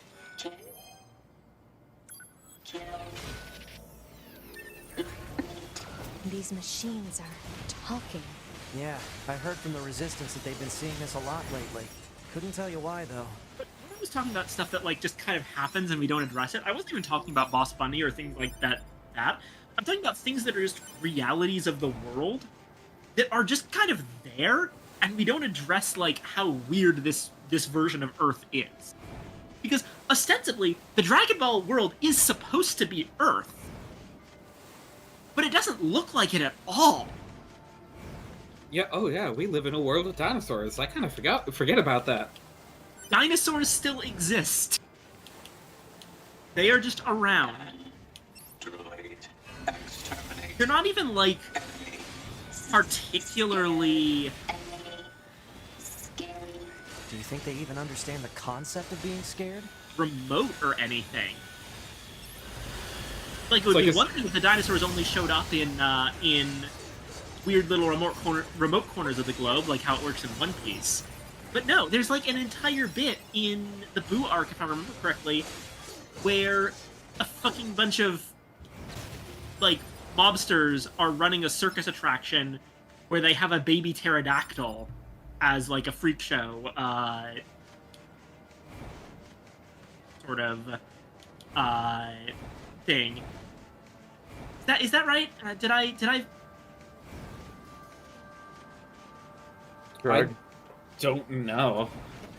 Because I'm pretty sure that like that's one of the things that Gohan busts as the Great Saiyamon, and that's the one that ends up with Videl finding out who he is. That is actually not canon. The canon thing is literally one encounter against some thugs that decide to take Videl hostage. That must have been another thing that just comes from the video game I played. Yeah. I wonder if I actually like the Boo arc, or I just like the version of the Boo arc that added a bunch of side quests. Kind of got me wondering about how you'd feel about like the segments between story events in DBZ Kakarot. I did play a bit of Kakarot, and it was cool. It was nice to see Ader again. Yeah, I know, right? Like, God, DBZ Kakarot is a love letter to DBZ, but right out of the gate, it's a love letter to original Dragon Ball. Yeah. Like, you can actually just stop by Nam's village. Yeah, fucking Nam! Dude! Wait, another also... one. Sorry. No, I just remembered. There's an entire collectible that's literally just screenshots from the original anime. Nice. But also, like, aside from the fucking dinosaur bit, there's also a king of the entire world, and he's a dog named King Furry. That's just a thing. That's never elaborated on. I have a long-running theory that I've seen that sort of thing when I was going through some old data. It looks like what humans used to wear long ago. the only reason Certain King human Furry collectives is used to use there face paint like that too. is because a while back he gathered the Dragon Balls and wished for world domination. And with no one to stop him, he actually succeeded. And now he's just King Furry. Incredible. Did you know there's a known King of the Galaxy in the Dragon Ball universe? No. Assuming you're not talking about Zeno? No, King of the Galaxy, not the King of the 12 Dimensions. Right, yeah. Yeah, I did not know this. Yeah, there's just a weird little, like, squid guy who just knows a lot about it.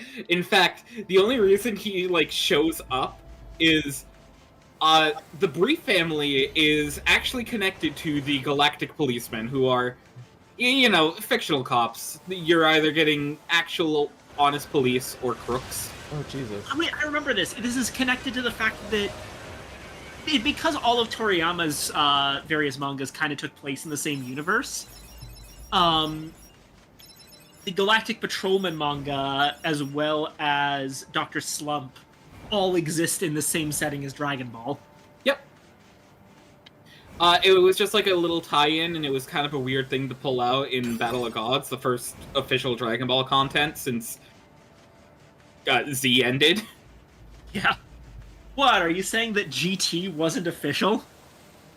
It got changed out. It doesn't matter for the story, but it's also, like, never been completely deconfirmed. Yeah. Which is probably the best thing to do with it. But yeah, no. The Brief family are just connected to the Galactic Policemen. And since Bulma was going to see the tournament between Universe 7 and 6, the King of the Galaxy was just like, I want to see this shit. And it is because of him that we learn that time skipping is it's just a technique you can learn. If they wanted help, why would they be attacking us? What? Yeah. Yeah, time skipping. Being able to move, like, half a second into the future to do your attacks without being countered. It is just a thing that is kind of known in the universe. Which is...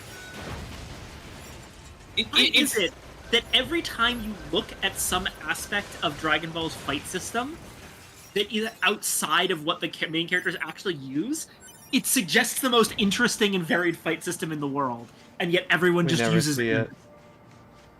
You know what's the craziest thing? What? The only person who's actively threatened by time skip is Goku when he's facing the guy with time skip. Because we do see that guy come back, and we are rooting for him in the Tournament of Power. However, he goes against Jiren, who I despise with every fiber of my fucking being. Oh god, fucking Jiren. Yeah, Jiren is just so goddamn cool and amazing, and ugly. He just sort of ignores the time skip ability. He just powers through it.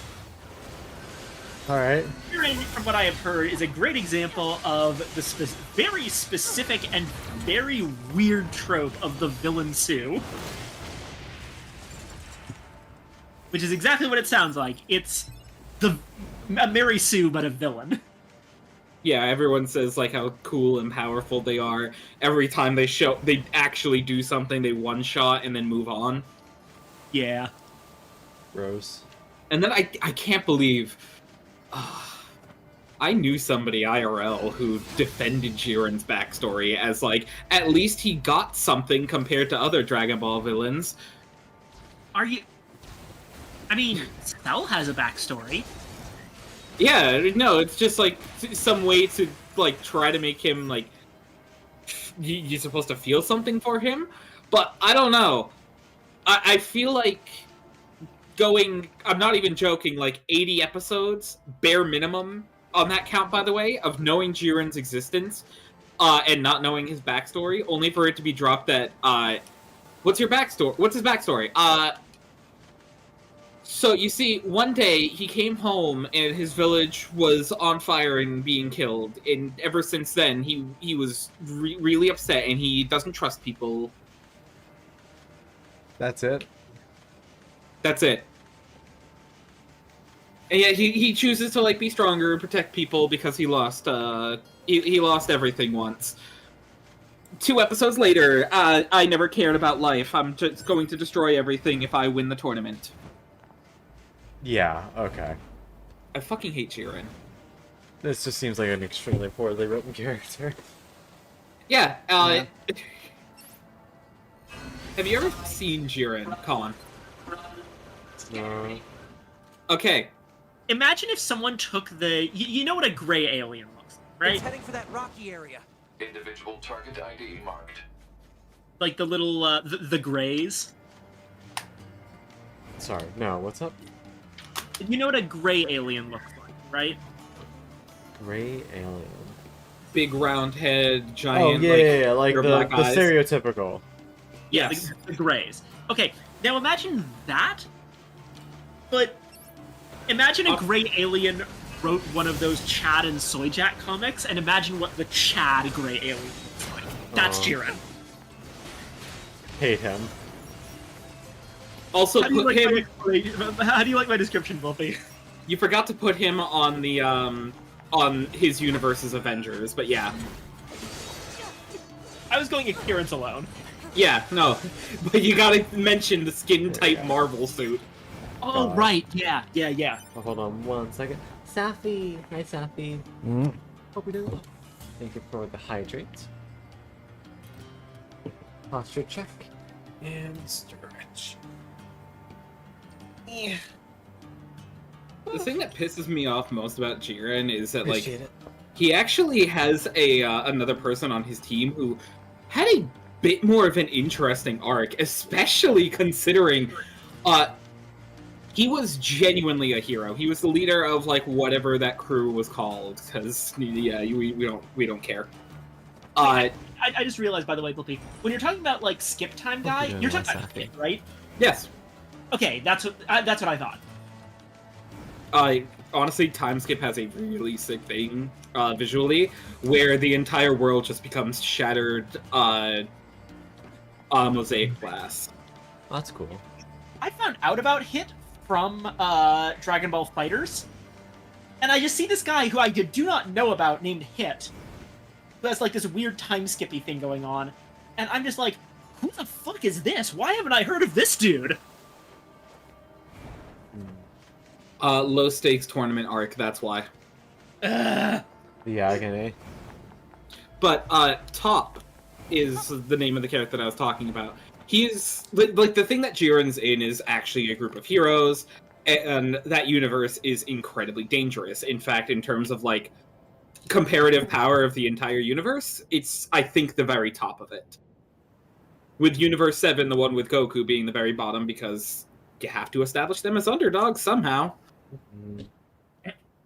Anyway, top is like What's that? the textbook definition of a hero. He's the kind that also has like the flashiness of, you know, Superman taking pictures with a crowd after saving the day. Yeah. That sort of a thing. But he does stay genuine. In fact, he's the first character we see from that universe. He challenges Goku to a spar after an exhibition match to show all the universes what's going to happen with the Universe of Power. Because he blames Goku for pushing everybody into this situation where their entire universes will be destroyed. Like, you know what? Hey, if that's what drives him. Do you know who this heroic character goes against that we have to root for from Universe 7? Oh no. This hero character goes against Frieza. Oh. And we have to root for Frieza. That's sad.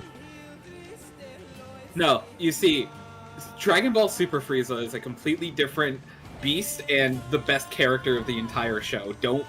It's not even a contest. Oh, okay. Yeah, no, Frieza and Super, even I know that, like, Frieza, once he's been forced off of his high horse and has to actually start doing shit again, is so funny because he's still such a shit.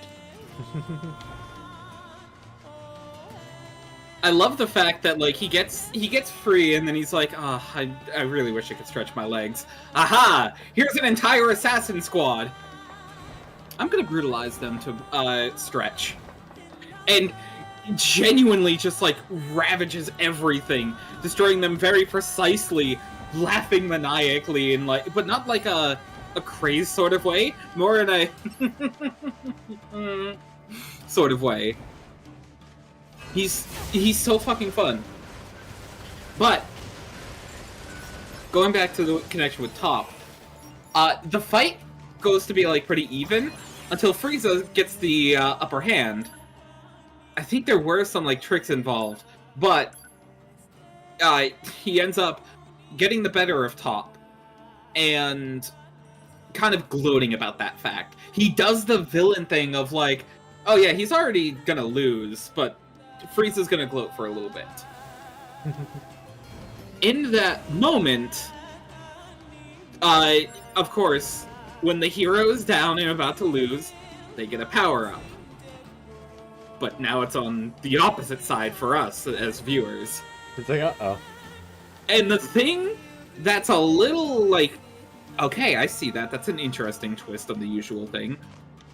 Top has the makings of a destroyer god. The wish to see everything reduced to nothing. This upstanding hero got his power boost by wanting destruction. Ooh. And after he gets that power-up, it genuinely takes an ass-pull new transformation from Vegeta to beat him. Like, Frieza can't keep up anymore. But there's at least something to talk about with Top. Fuck Jiren! Yeah. Target confirmed. Let's get him. Also, there's a major antagonist from the manga only so far, and his name is Granola, and that's really funny to me. Yeah. I love granola.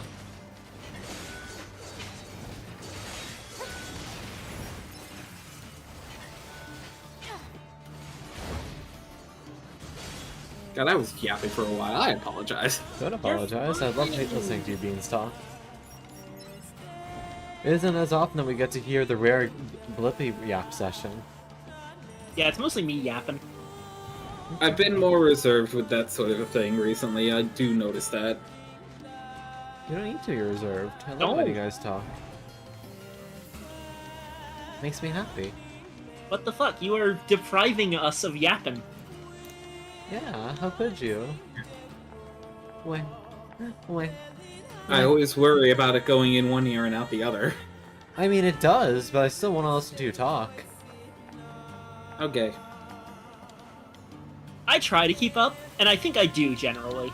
Yeah, my difference is I just know nothing Dragon Ball. Yeah, no worries. I feel like Dragon Ball is one of those series you have to get into when you're young. I know And enough I to did be not. angry about Dragon Ball, and that's enriching for me.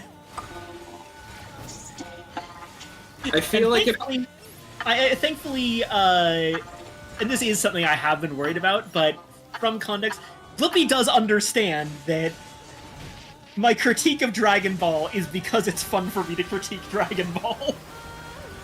Yeah, you're very anal about like certain details just to be like, okay, Toriyama, hey, where the fuck are those capsules inside the capsules? Come on, man. You can't leave me wondering about that. I would rather hear about this than see Gohan get another power-up. Yeah. That wasn't even... I can't even... That wasn't even Toriyama. But since the game brought it up, I would have very much liked, while he was still alive, to corner Toriyama and just ask him what happens if you put a capsule in another capsule. Really, that was a huge part of it, is that my desire overall for Dragon Ball is I just want to be locked in a room with Toriyama where I can ask him questions and he can't escape. Toriyama should have had an SBS, I'm just saying. Would have been cool. He really did. But like, That's why Oda's the GOAT. as much as I call this like hating on Dragon Ball or critiquing Dragon Ball, broadly, I think that if someone just has tons of questions about a fictional world, I don't know if you call that hate. They want to know more. I'd say it puts passion into it. The main thing I dislike about Dragon Ball is I feel like it repeats itself and focuses on things that I'm a little bit sick of, and leaves out a lot of The cool shit. really interesting things that I want to know about.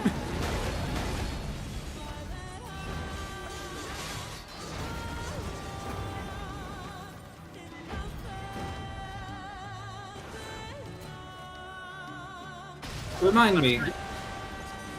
Sorry, no, this is a question that you, Viking. Remind me, what was your stance on the current predicament of launch? AKA, she doesn't exist. What? Yeah, so when Toriyama was making Dragon Ball Z, he literally forgot about a character that would live at Kame House. And Oh. she just hasn't existed since. I wonder what makes them choose these words. She's one of the most fun characters in Dragon Ball as well. She is a character with a split personality triggered by sneezing. One, she's a very ditzy, like, kind of airheaded, but very sweet and sincere girl. But when she sneezes, she has the comedic power of manifesting weapons to brutalize anybody near her that just irritates her. Yeah, So, like, there's Nami. Yeah. there's Blue Launch, who is like this sweet ditzy like girl next door sort of character, and there's Blonde Launch, who is straight up a violent bank robber. There's That's been not an instances. exaggeration. We first meet her when she's robbing a bank. Yeah, and she's like driving away through a valley, and the dust starts kicking up, and it gets into her nose as she's driving. She's like, What are they no, doing no, here? no! It's like they were How did I get these bags of money? Or the funniest bit was the turtle school uniform. Yeah. So Master Roshi's a pervert character. You probably already know that much. While he's trying to like get something out of Launch, he hands her what he says is the turtle school uniform. She comes back out with like a frilled up Playboy bunny outfit. She's like, this doesn't seem very comfortable. Are you sure that it's fine? Smash cut to seeing all the boys now wearing the exact same uniform, saying, don't disrespect my school. Hmm. But then she Multiple machines sneezes, detected ahead. But what Angry are these Launch android knows bodies? what's going Stay on, focused. and kicks the shit out of Roshi. Understandable.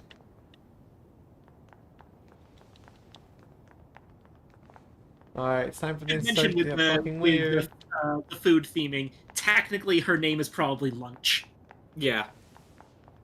The one that blew my mind when I finally like read the manga, which had closer translations, was finding out that Birder is supposed to be butter. Jace is supposed to be juice. We should probably stop Oh. because we're at this part. Oh, is this Khan's first Don't time? listen to them too No. much. No. No. So you don't, by all means, you don't have to. But yeah, it's They don't have any feelings. I'm a big fan of the ones that are doing missionary Take them position. out. there's a few of them doing that. What's up with this guy though? Is he mimicking a dog? Oh, I was gonna observe, but all right.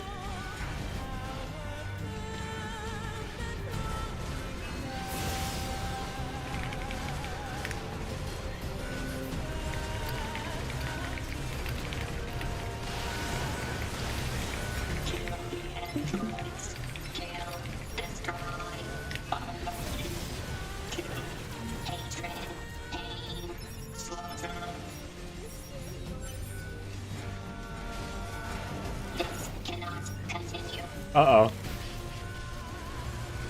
Sorry to hear. Here it comes.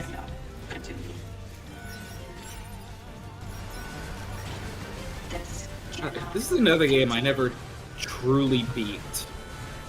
I think I've already mentioned it, but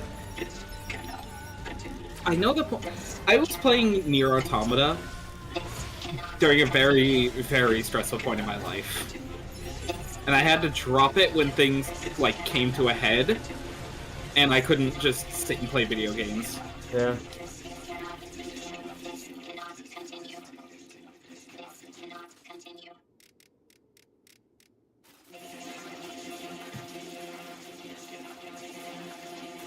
God. I unironically love these robots' design, though. They're just so shaped. They're clunky! I love clunky robots! What's happening?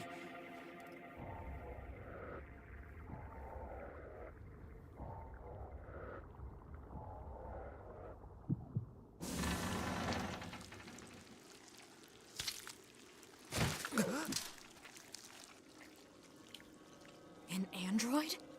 No. This is a machine.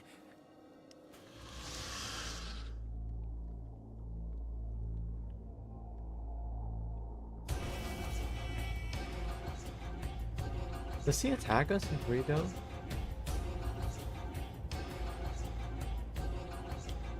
Doesn't.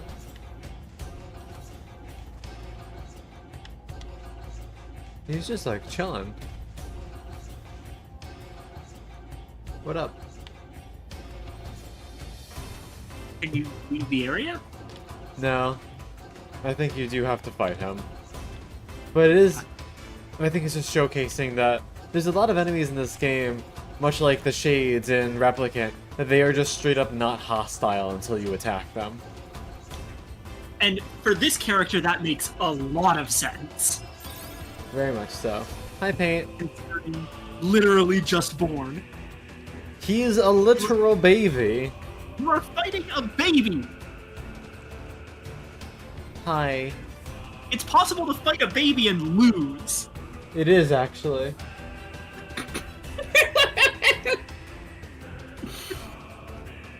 Hold on, Oh, we got someone with no joy in their hearts. Tiger Mario in the YouTube chat. What is this overlay? Bro, you a high school girl? Honey, if you don't enjoy pastels, get the fuck out of here. Cat. Nerd. Nerd. Derogatory. Also, I just scrolled past this post. I have to read it out loud. It's a picture of Buggy, and it says, "Stop forgiving my crimes. I worked so hard on those." Fair. Alright, should we smack him? Yeah, go ahead. No, give him a nice smack on the ass. I was gonna say laser. Yeah, he starts evolving. Once you finish this fight, I'm gonna hop back over to the other chat because Sully's showing someone else Hunter x Hunter, and I do want to see what she thinks of it. Fight. But I also Okay. did want to see this. God, I love how clumsy his attacks are at the beginning. Yee. Every time he levels up, he gets faster. I do love that we have to actually witness him do it in real time, too. Yeah, it's a really good bit. Sword. Dodge. Projectile. Deflect. I think he's evolving. We better finish this quick. Oh yeah, he has gluttony. He's got the gluttony laser? Oh yeah, he does! That's so cool. Okay, that actually does, in fact, support my hypothesis that the answer to the question you asked, why is there no more magic in Automata then? We just don't know what it looks like. Yeah, it just, we still have it. It just doesn't look like magic anymore.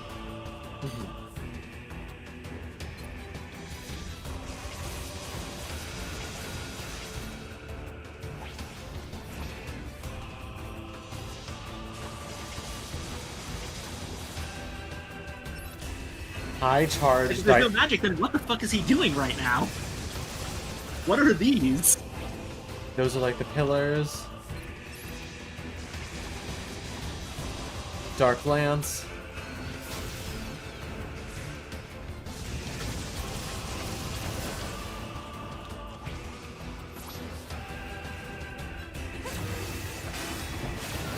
He has counters.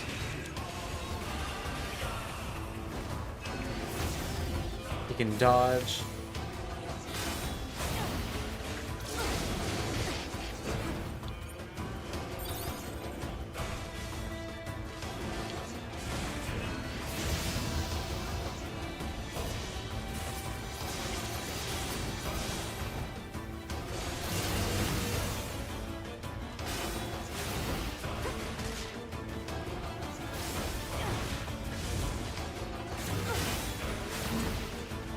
Thankfully, I can still spot dodge his counter. It's arguably implied that what the pods are firing are some kind of bullet, but do we know that? Maybe not. Ow. Those might actually just be what used to be Dark Blast.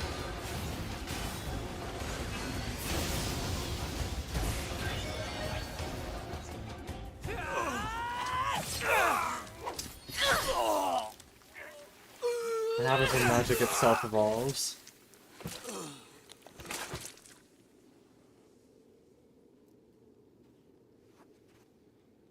Hairy ass. Is this really a machine?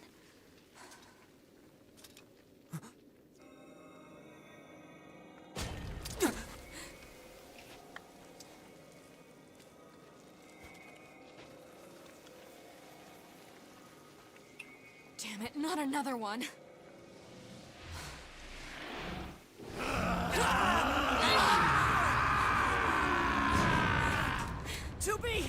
We gotta get out of here!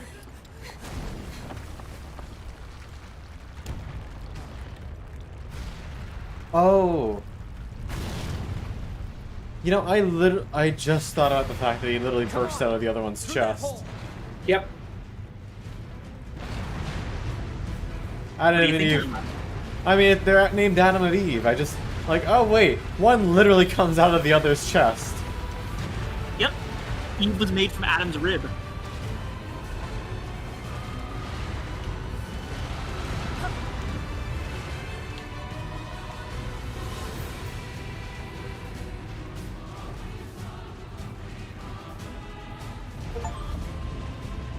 It's a healthy baby boy! Looks like we're safe now. That's an achievement! I know.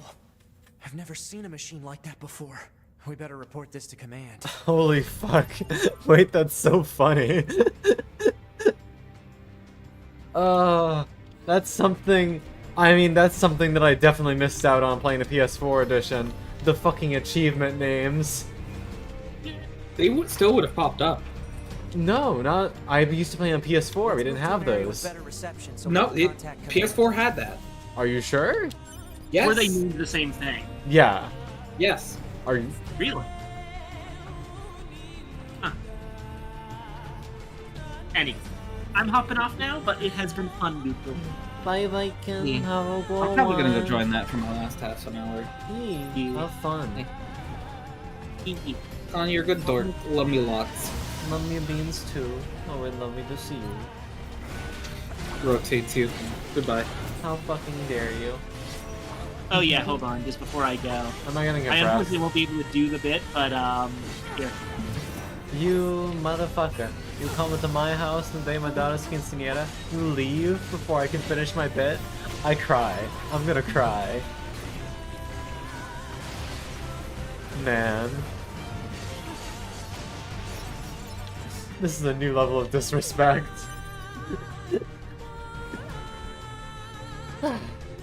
Alright. Hold on. Good evening, dearies. My name is GM ConCon. I'm your local head of Fox by Go he him pronouns. Do you already streaming content right now? Wait. No, that's the wrong thing. Fuck. God damn it. My name is GM ConCon. If you like the stream, hey, you can support us in a variety of ways. You can... Okay, Hi. so you can't even get through your own self-promotion without me here. I see how it is. That's not... Shut up. Go back. Go. Good to see you. Bye-bye. Killing you. Heart emoji. God. Newborn gobs are terrifying, very much so. Magical... Right, alright. You want to support the stream? Hey, you can always join our Discord, where we post the weekly schedules and have polls every Sunday to determine what we're going to do. Or you could subscribe on YouTube, where we're trying to make our way up to 500 and then 1,000 subscribers respectively, so I can start making some pennies over there too. Other things. Yes. Oh god, no wonder I'm hungry. It's like, okay. But there's a Ko-Fi if you like my voice for some reason and want me to say things for you. And there's a throne if you wish to suggest silly gift ideas. Done. Okay, but I didn't realize it was already like fucking 10 p.m. So, I am going to take a minor break, and I'm gonna go get some pumpkin ice cream. Actually, I think I have apple pie.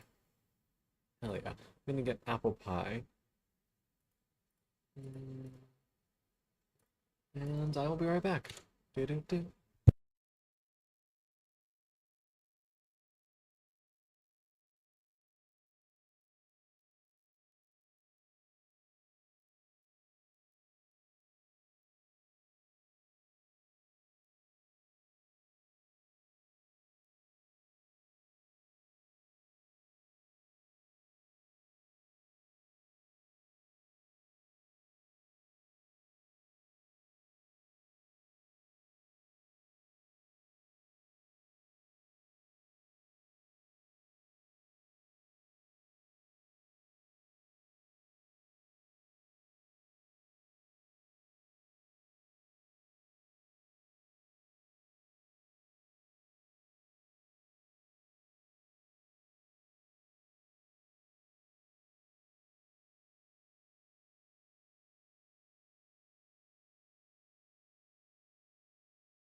I return with apple pie and ice cream.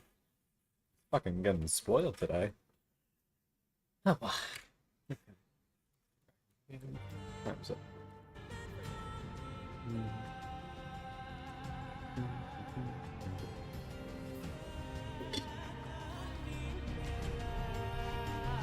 I probably won't go super hard in on the game today. Both to give Viking a chance to catch up if she feels like it. And because, frankly, I want to work on a new D&D character that I might be able to play. Hi, Soul Kaiser. Mama. Happy birthday! Congratulations. I hope it's been a lovely one. Okay, this is good. We should be able to reach command here. 9S to bunker. Do you copy? I read you, 9S. Go ahead. Operator, we just encountered a pair of humanoid machines. We weren't able to capture them, but I have combat data ready for upload. Understood. Ready to receive. Hopefully you can get something out of it.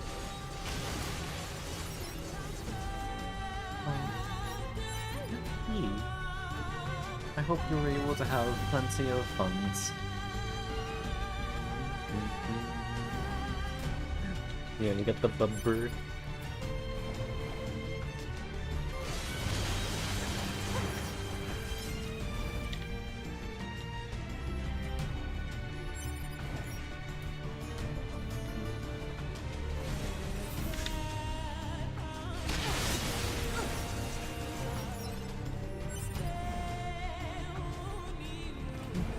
Bumpers are very sweet.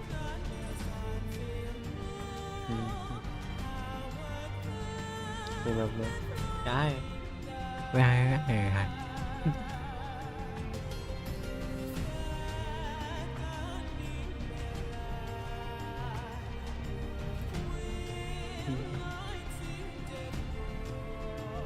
Hello, yes. I'm going to be making a new character once I'm done with stream.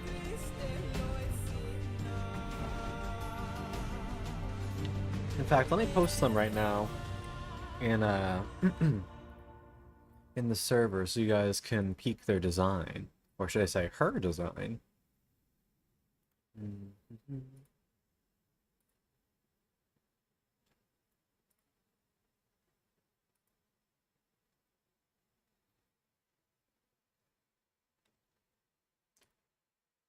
It's going to be a while since I made a new female character.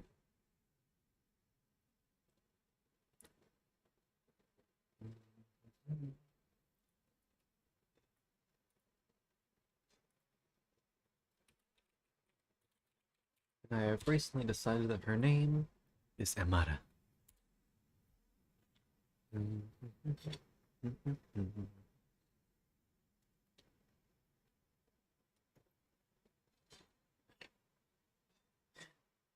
My kobold army grows.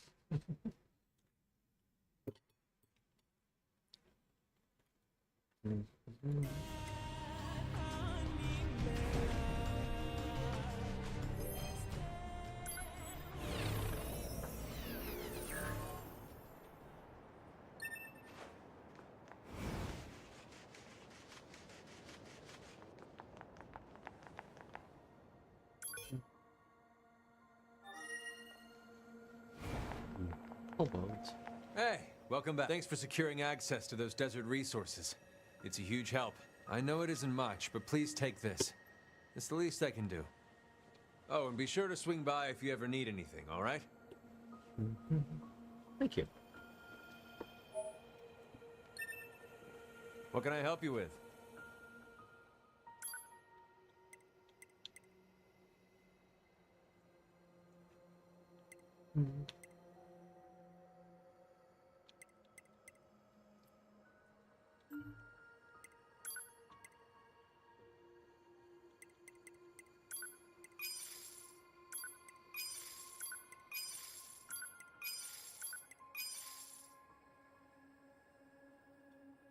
They are an enemy taunt power. What the hell is taunt power? don't know what that is, but...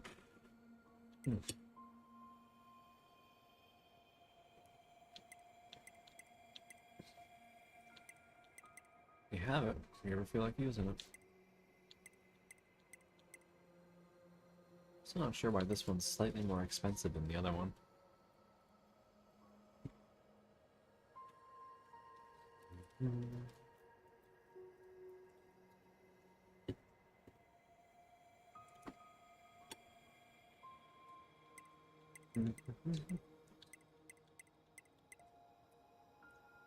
Pretty good increase too.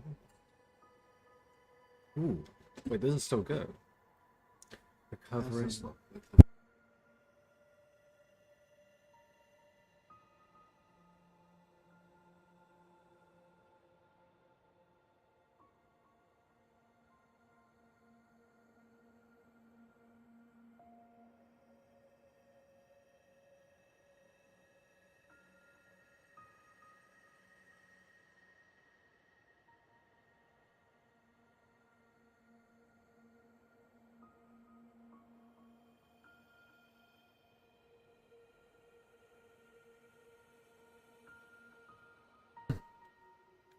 Definitely want to slot this in somewhere. Yeah, no. I muted my mic on purpose because someone is here right now. Hehe. Critical hit rate by 1%.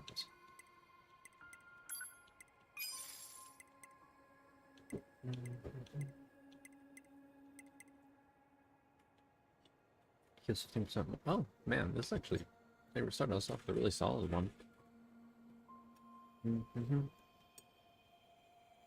Nah, you're good. I just didn't want to get done.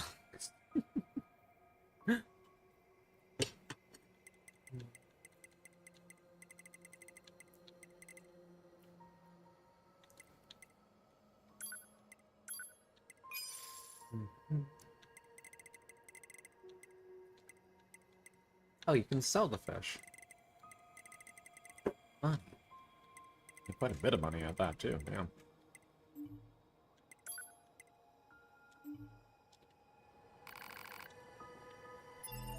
Alright, let's see.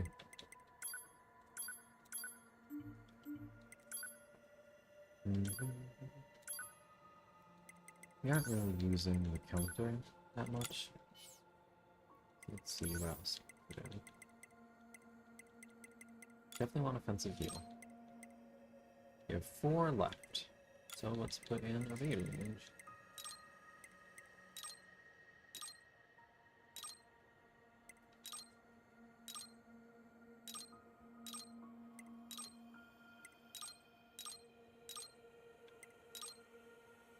There we go. So now we have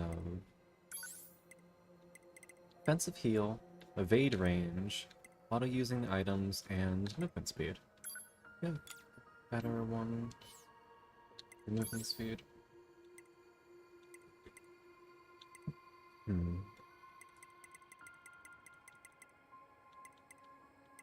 Not really. Okay, we tried.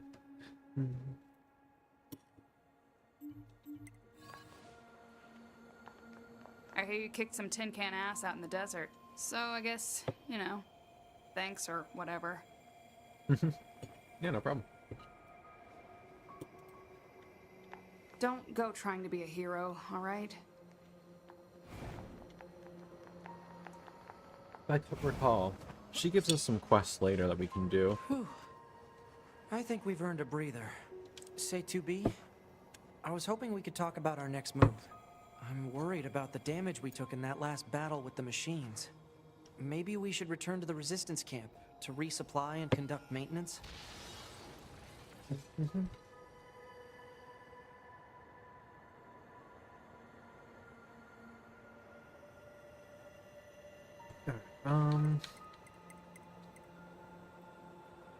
Is there anything else that I actually want to do right now before going back there?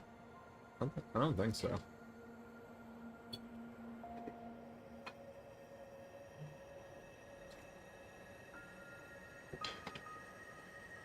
Yep, All let's go. right, let's go back. You got it. Bum, ba, bum, bum, bum. I can beat up some of these guys too.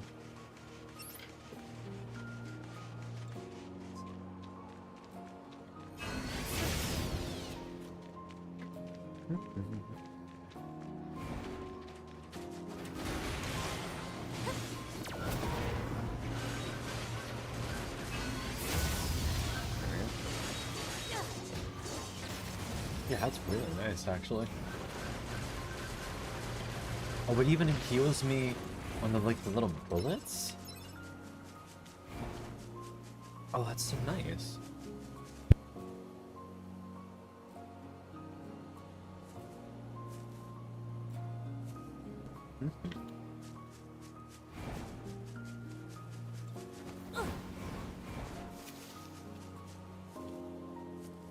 Hi. Or it melts on my screen.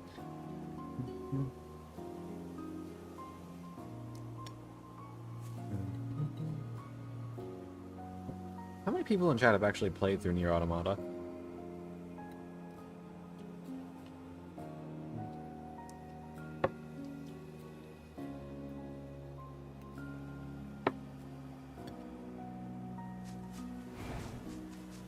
Curious who here knows where this train goes.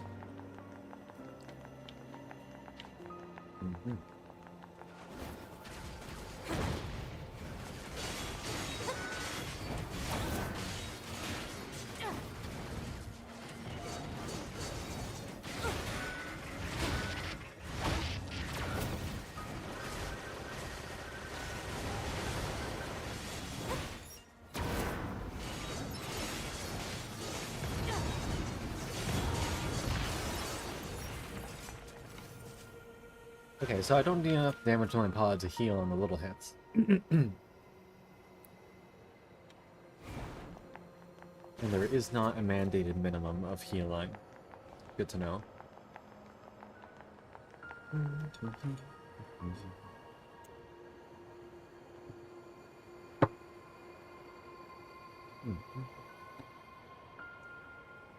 It is a pretty good game. Not sure if it's quite your style, but I think you'd enjoy it a little bit.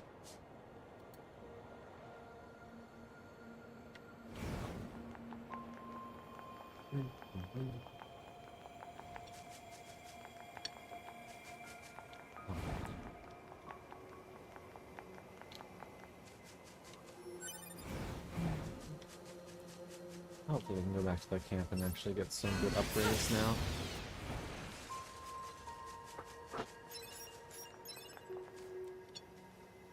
I do like that we get the healing from ranged attacks too, though. Because if we were really in dire straits, we can just strafe around and get it slowly.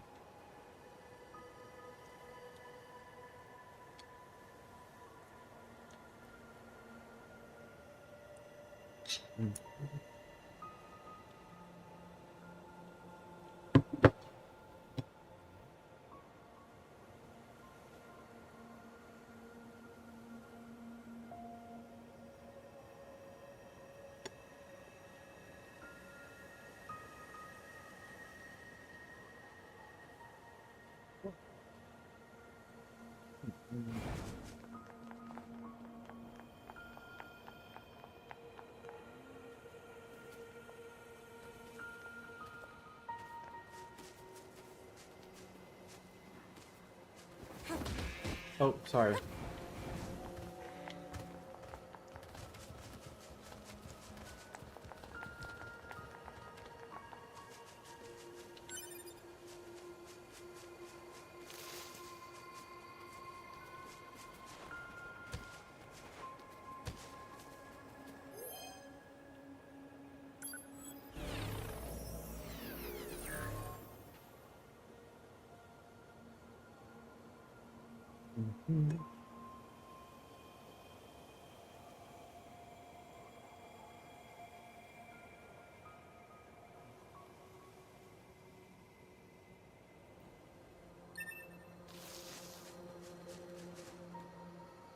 Not sure how to mount these guys.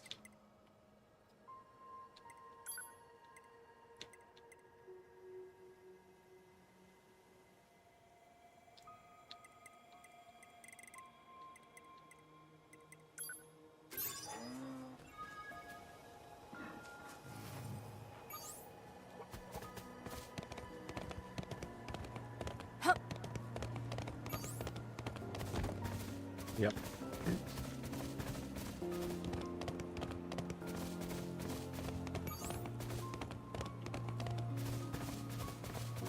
Never rode one of these boys in the original.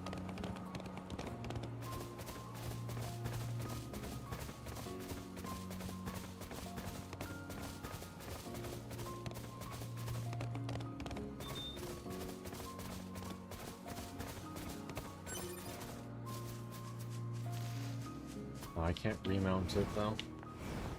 That's what's kind of annoying.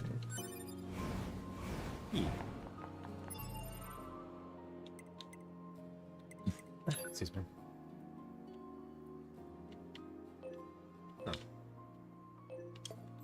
Oh, while we're over here, might as well do this.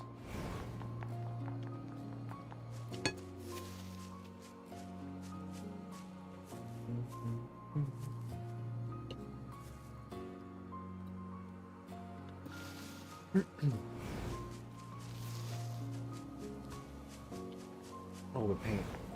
Do tell me. What are your thoughts on warlocks for D&D?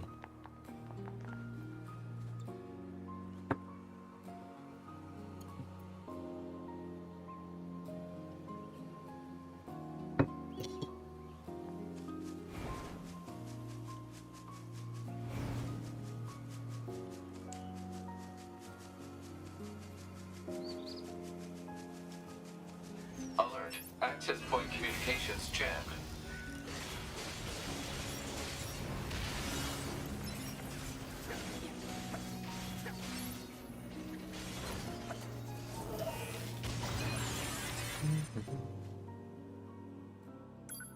Full parentheses.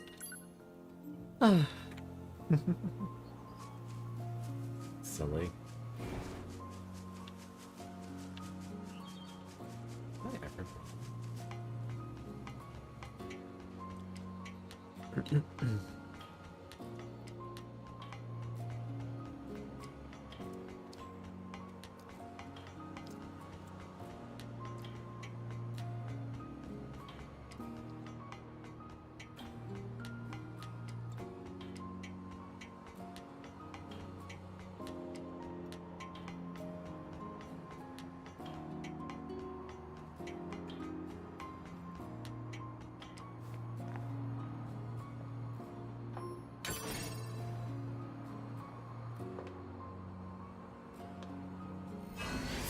That Goral I showed you is probably going to be a warlock.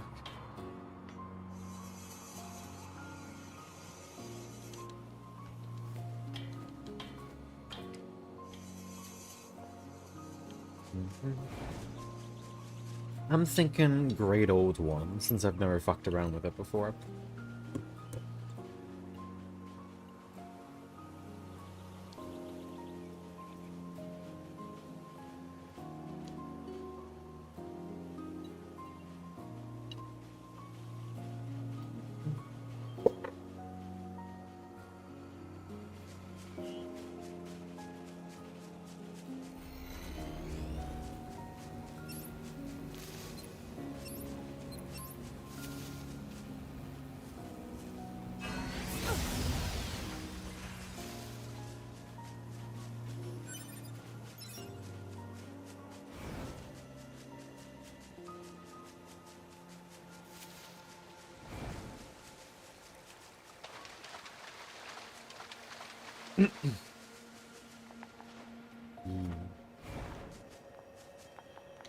I'm very excited to see how I can play them out. But I gotta figure out what invocations I want, and there are so many good ones. I think Mask of Many Faces is one of my personal favorites, but...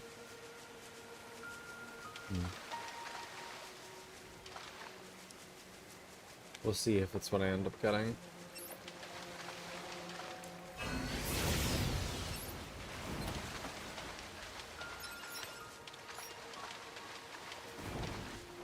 Because while it's good, it's going to be a Eldritch horror-themed seafaring campaign. So... there's going to be some interesting stuff.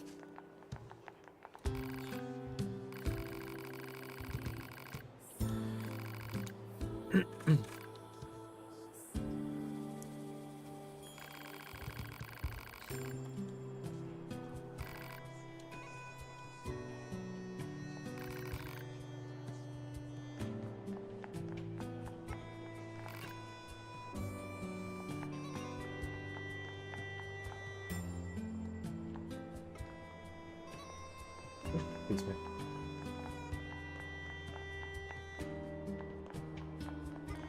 Devil on Popola!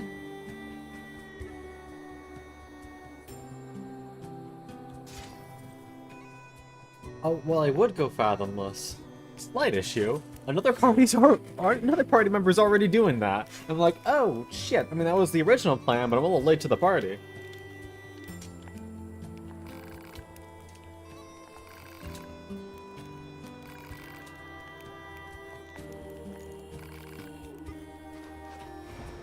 So already there's going to be a warlock. And warlocks are versatile enough where I don't feel bad about having a second one. But I definitely don't want to go with the same exact pact on top of that.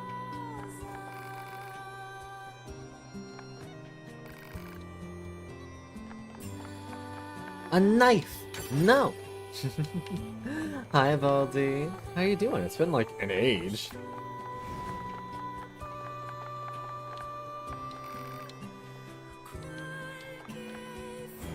Hi, hi. How you been?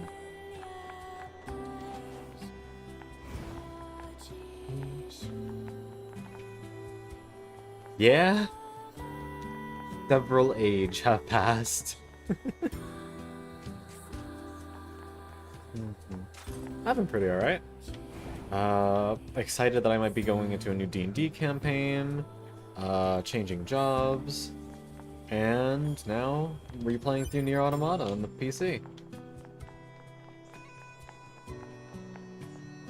Saying I will be good therapist, trust me. God, Belt. Yeah. I mean, speaking of therapy, I'll be taking up a position at like a crisis hotline to help folks out when they need it most. It'll also help me get some experience for my master's degree. For my application to the master's degree. Hey, anytime, hon. I do this shit already for my friends, so I'm like, hey, why not do it for actual volunteer hours, you know?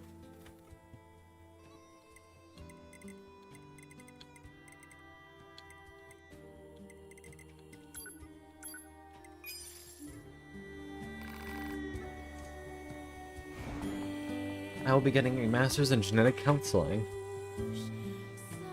Excuse me. And if you're not aware of what that is, basically, we'll take some of your funny DNA, spin it all out, figure out what kind of spaghetti code you got going on, and say, oh shit, you have gene XYZ. That means you might be at a higher risk for this disease, or you're going to develop this one, or you might pass this to your kids. Or tell you, hey, that disease that has been running in your family for generations, you don't have it, and you don't have to worry about it. Goddamn, Baldi, in this day and age, we all do. The thing is, therapy costs money, so I'll stick to video games and hanging out with friends. But thank you for your service as well. It seems that, at least for a little while, we're going to be in the same field.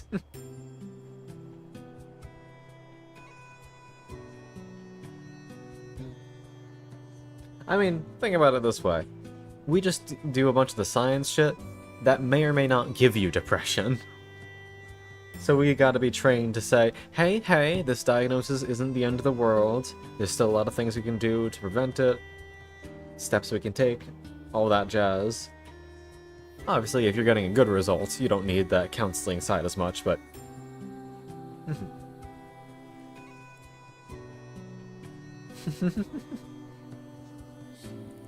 I mean, I'm sure there's going to be some ethics talk, but at the end of the day, people come to genetic counselors because they want to know. You don't come to a genetic counselor if you just want to roll the dice and don't know. If you're here, it's because you specifically are already the kind of person who would rather know this than be in the dark.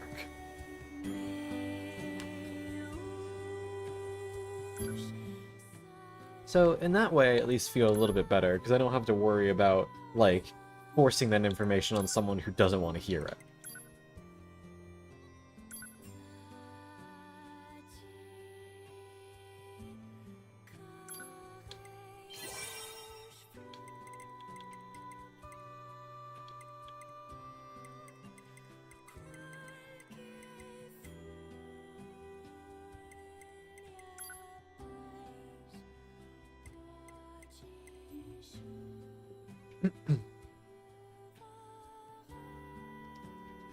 I have no idea. I've never heard of anything like that, though.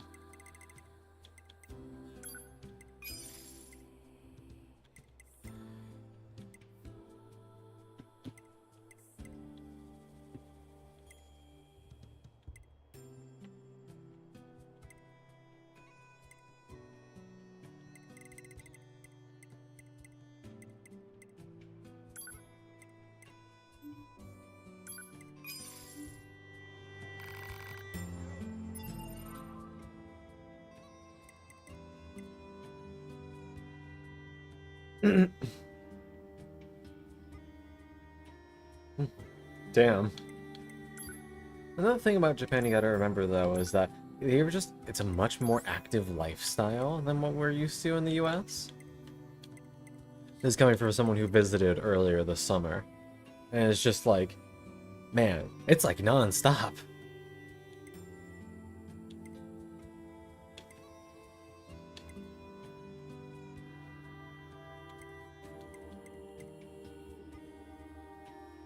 It was really fun. It was actually a grand time.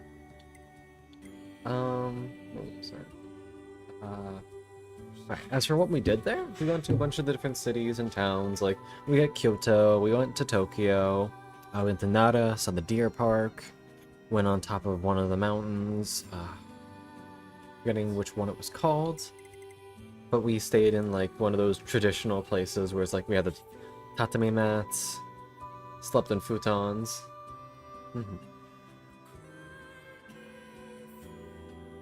Oh, let's see. I thought about it. Potential things we have. Yeah, it's like, I am always an advocate for knowledge, is what it is at the end of the day. Because I am terrified of not knowing. Yee, it was lovely. We've been meaning to go for ages. Oh wait, hold on, you got hit by an ad. I will continue this talk when you are back.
There we go.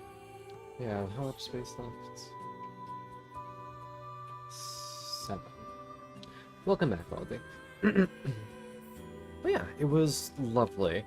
It had been planned for many years because originally our plan was to go for the Olympics in 2020 in Tokyo. But 2020, so you can put 2 to 2 together for what happened there. So instead of it being a high school graduation thing, it was a college graduation thing. Obviously, we missed out on seeing the Olympic events in person, which would have been really a fucking experience for a lifetime, but I think it was still lovely overall. Shit, it was so hot. Oh my god, it was so hot. Like, I am someone who has a pretty low heat resistance, and I understand that. Like, I have never claimed to be heat resistant. But holy shit, what we got there was like 95 and humid. Holy fuck. I was not built for that weather.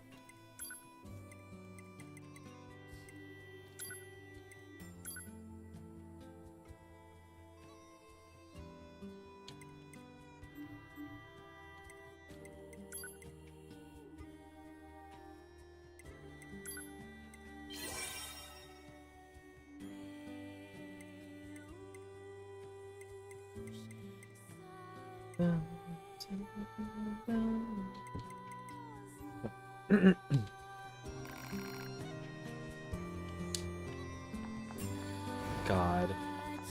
I despise the heat with every fiber of my being. Agony.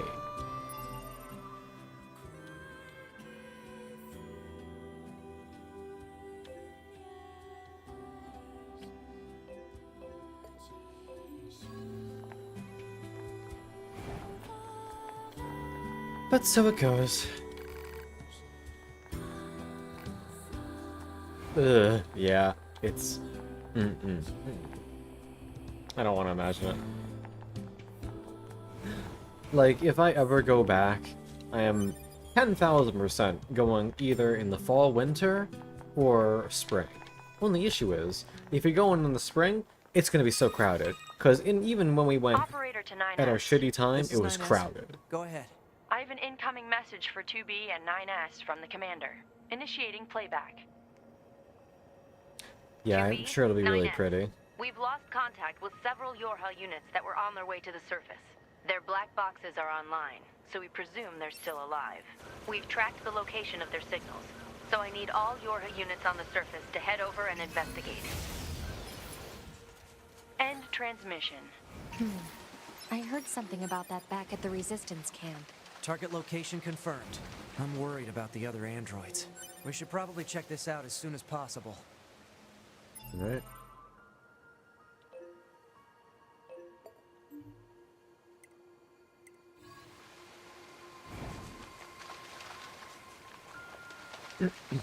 Yeah, I want to see the cherry blossoms. Like, I know I saw like a microcosm of what that was like when I went to the White House, because, you know, all those cherry blossom trees were gifts from Japan.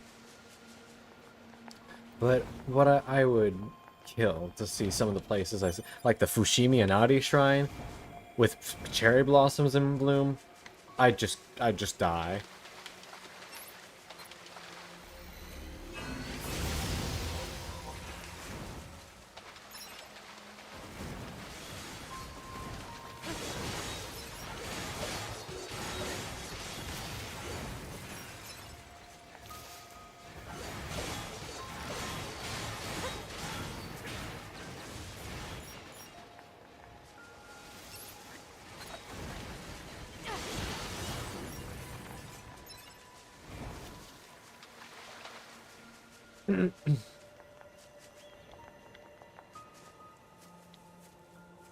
Yeah, I feel that, Baldy. If I ever somehow scrounged together enough money Looks to like our earn surface route's been cut off. to Maybe have we can get property, through from underground. I want cherry blossoms in my front yard, and I want fruit trees in the back. So 2B, those machines out in the desert look just like androids, right? Right. But we androids were modeled after our human creators. So why would machines try to look like us? There's no point trying to work out unsolvable problems. I suppose.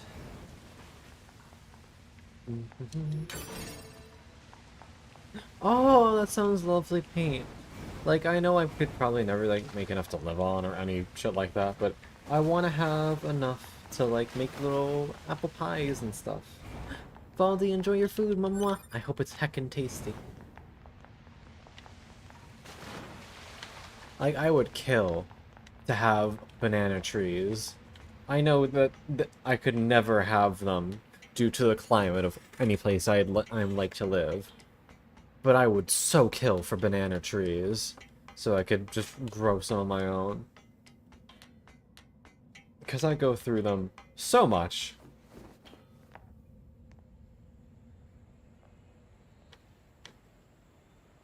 Oh hey, it's the forest area.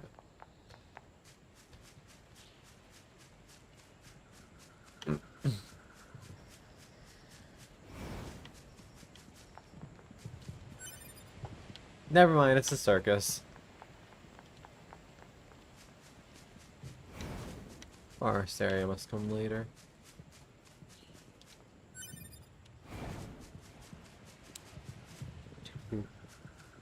Yes, I love it. I feel you. Actually, how the fuck do I... Madeline, how do you say I say the first part of your name? Is it like Kazar?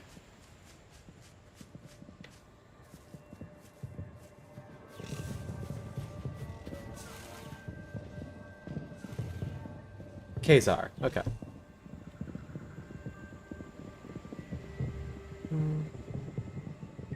We have? I'm so sorry. I have the memory of the fox, I guess.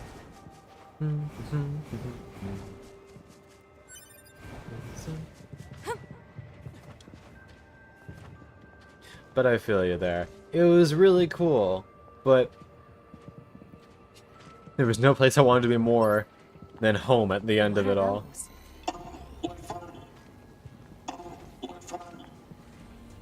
What the? Well, this is weird. Let's be happy together, together, together. Are they hostile?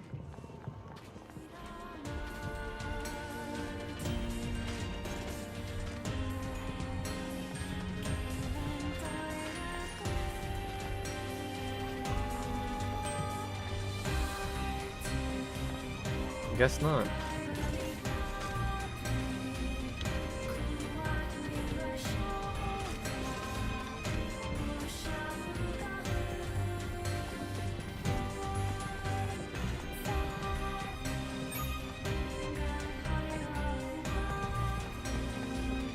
Hello.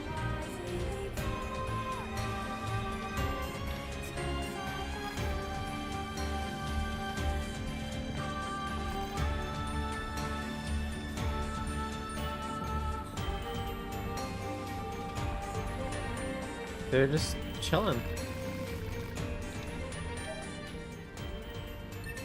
They gave us a bracelet.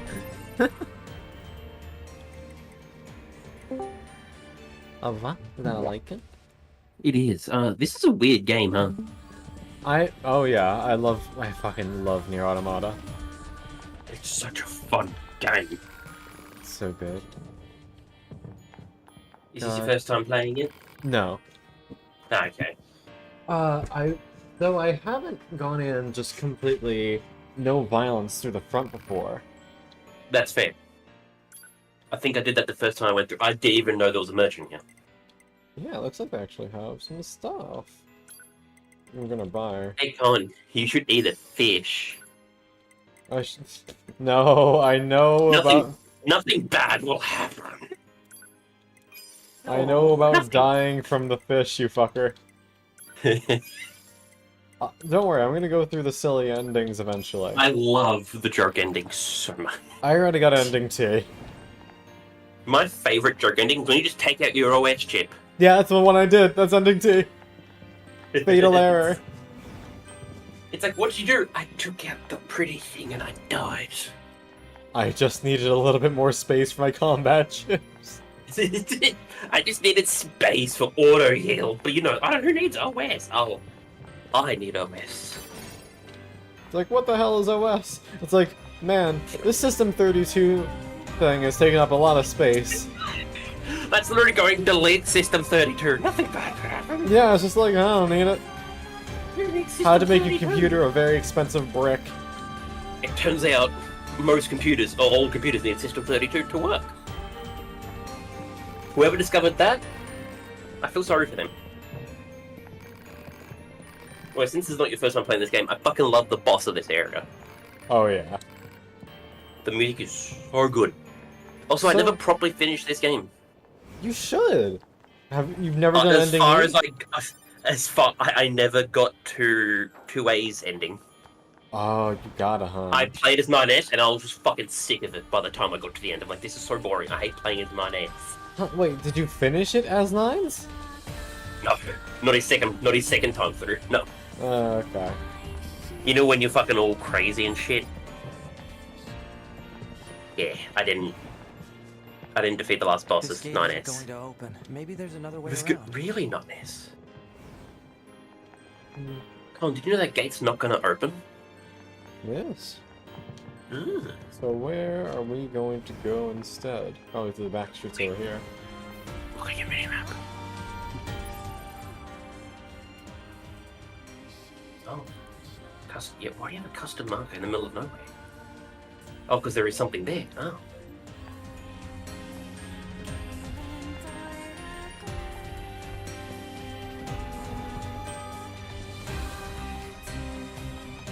This place is so cool. I know, right? Where does this corridor lead? Isn't this where we see the first tank? I think it is, yeah. I see a nice big red mark. Machine on a break. Break time. I respect that. Just standing in a corner. Break time. No, I've been completely non-hostile. This thing's still gonna attack me? Probably. Is this the tank? I think it's either this or the next area is the tank. I think oh. We're getting resistance signals from that building over there. Oh, nothing bad could be in there. Absolutely not. Oh. Where's the... We need a way through. Let's look around for a route we can take. I think after I finish this area, that'll be a good place to call it. The boss, or just you The defeat the boss. tank? Okay, I was gonna say, because I love that boss so much. Yeah, I mean the music. Holy fuck. Yeah, I'm like, oh god, when I saw the trailer for it, I'm like, oh, I need this in my life. Did you ever do the secret boss fight? The statue? No, Emil. No, I didn't actually. I plan on doing it this time through. It's really hard to actually get to it. Yeah, I've heard there's some difficulties. I mean, I'll figure it out when it's time. But He's I like haven't level even met him yet. he's like level 99. I'll figure it out. You'll do something. Oh, hey, Con, guess what? What's up? I'm starting studying soon. Oh, congratulations. What are you going to be studying, hon? A Cert 2 in Animal Care. Oh, nice. I'm gonna take care of Aminos. Proud of you, honey. I love Aminos. Animal. They're so goofy. We love the goofy animals. That's why we like TV so much. Of course. Just a Oh. goofy bean. I mean, he does warn us of the danger. So I feel like this is going to be a... Yeah. Yeah, he just wants to dance.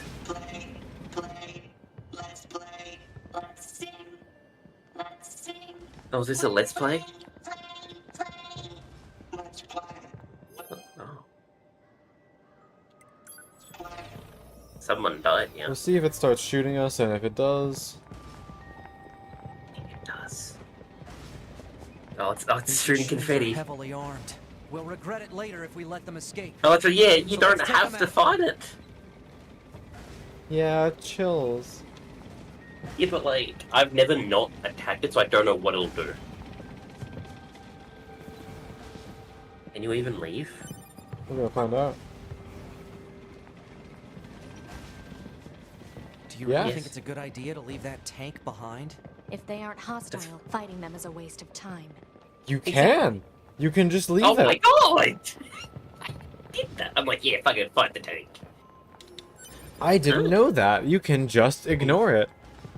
That's really cool.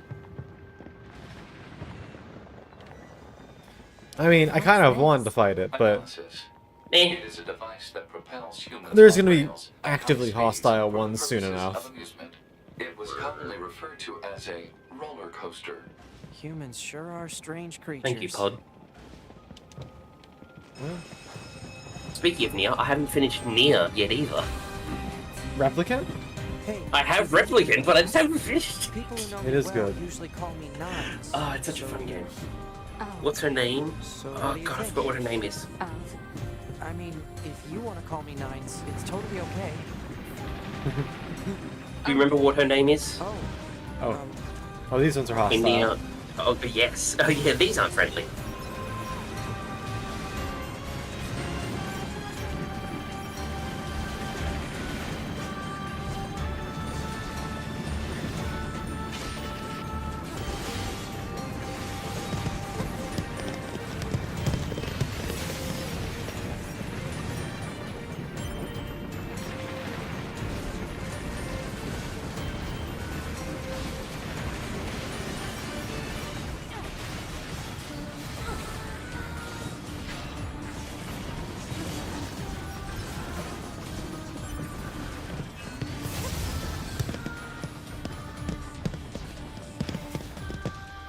Yeah.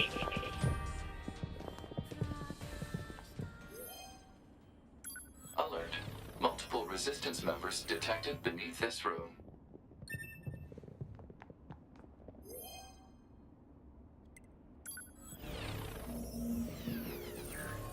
Alright. Friend.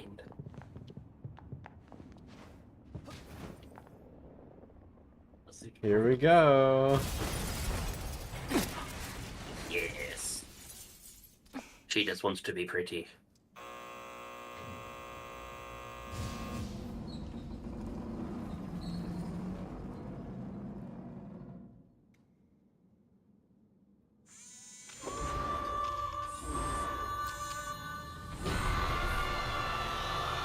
A beautiful song. I can. It's that's literally what it's called as well, isn't it? Yep. What the hell? Our records don't say anything about a machine like this.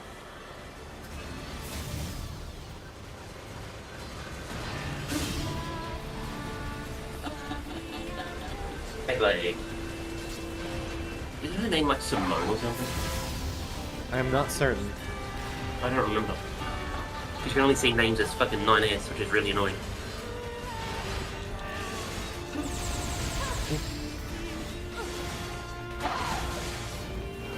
What's your heavy weapon?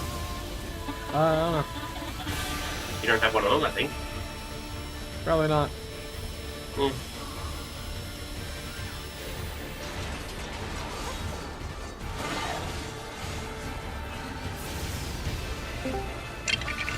Hi, Bippy.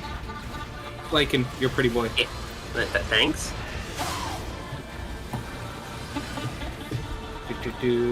Ravender marks run as well. I'm quite happy. Yeah. When the boss fight's done, Colin. Attack Lycan. What? Gotcha.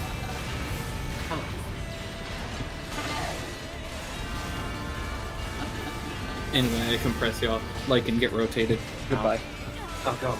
Enjoy your rotation.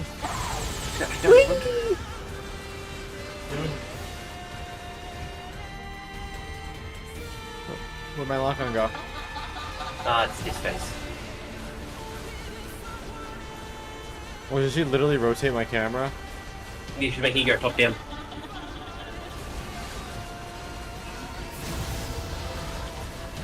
Yeah, it's a twin stick.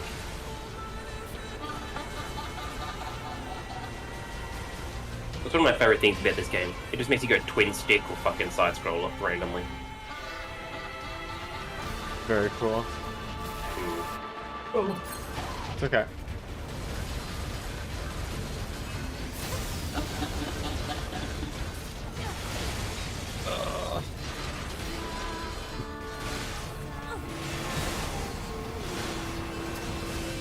You get back.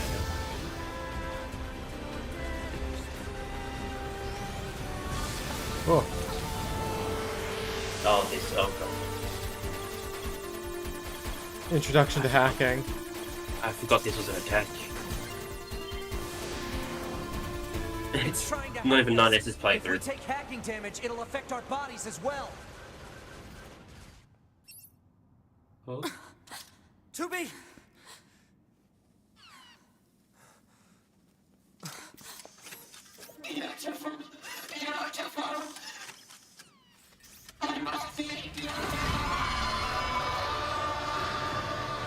Those look like corpses.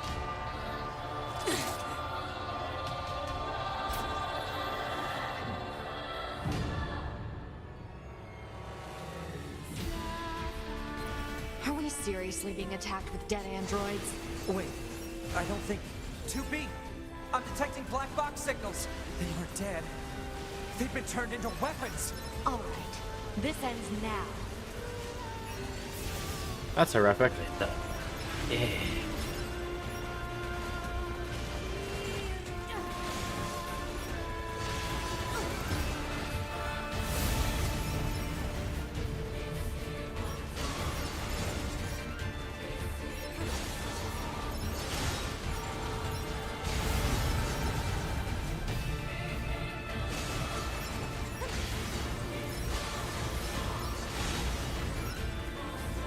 I've almost...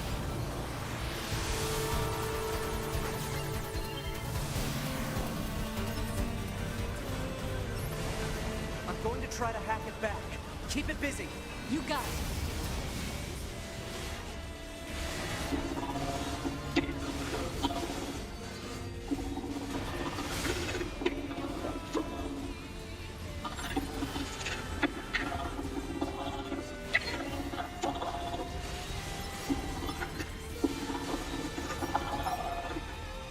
Alert.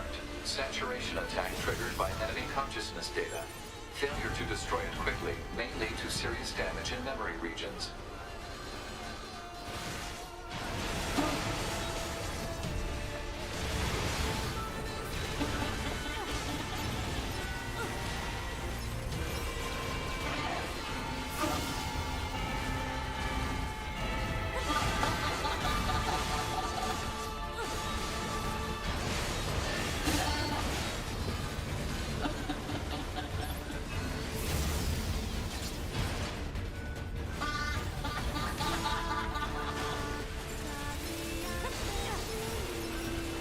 What the fuck? My eyes. Legit, like... It's so bright.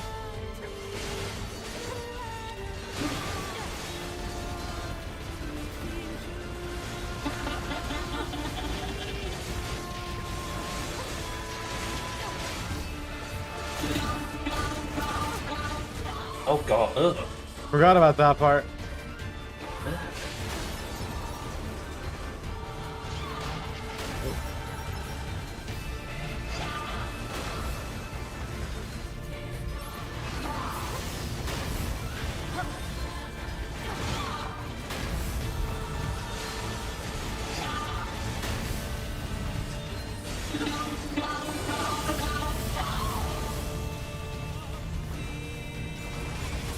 Ugh.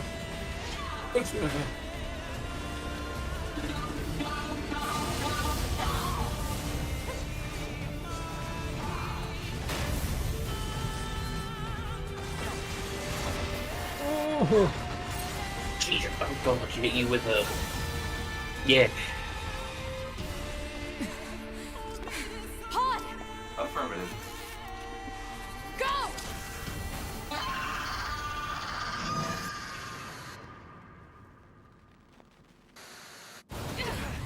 We learn a lot more about that in part 2. Yeah. Just trying to impress some asshole robot.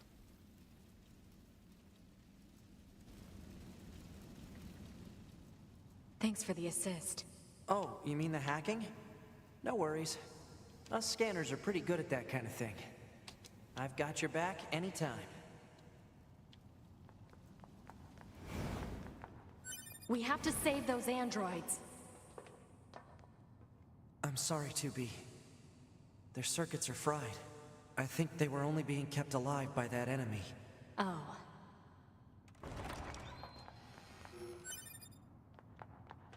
That's rough. I'm ready, Con. Ready for what? What do you think? Could you tell me? I saw good what he boy? redeemed.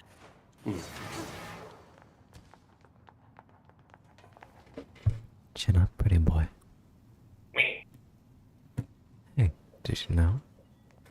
You're kind, you're cute, you're oh so sweet. And I do hope that you're doing well. I give you a little kiss. And a reminder that you better be treating yourself well. 'Cause if not, I might just have to bother you some. Something tells me you might enjoy that too much, you degenerate. I knew I was screwed when I heard the sensitivity go all the way up. Yeah. So, Like, oh. Hi, Kazar. what Yeah. is it? That Gentle machine praise had got some redeemed. Pretty weird things to say, Oopsie huh? daisy. It's almost like it had actual emotion. The machines don't have feelings. Okay, you have said good that day, Con. I love you. You're Yeah, amazing. Mama, bye bye. Bye.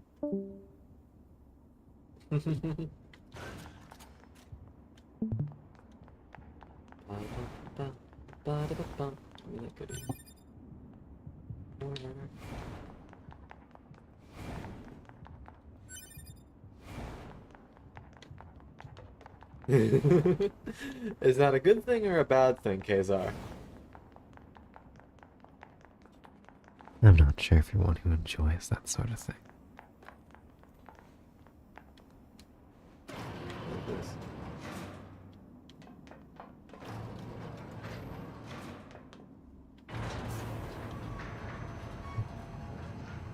Duly noted.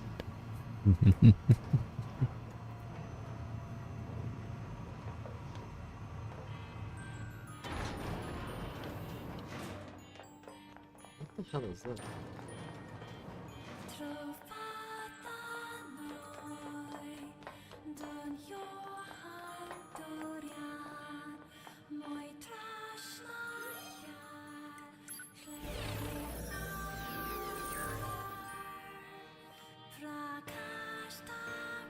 There's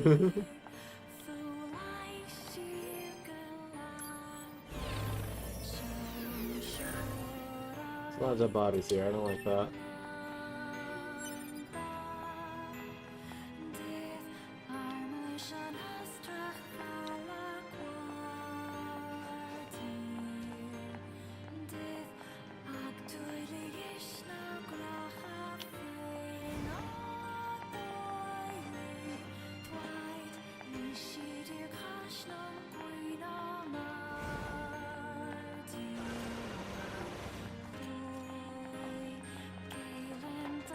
There might be something I can fight here.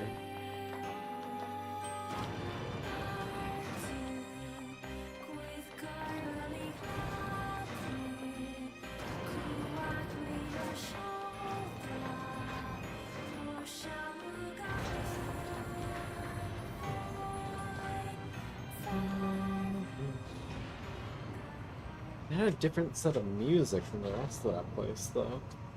That must be important for something. But I have no memory of that room in base game. Jacko! Yeah, it's Depresso o'clock.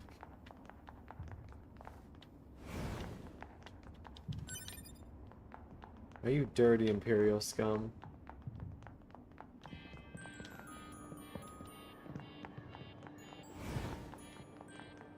Oh, that's when we learn about Pascal's videos. Hi. I am not hostile. Huh? You defeated Broken Machine. You saved us. This thing is awfully verbose for a machine. We repay you. Come to our village. It could be a trap. Still, we should at least head over there and gather data, right?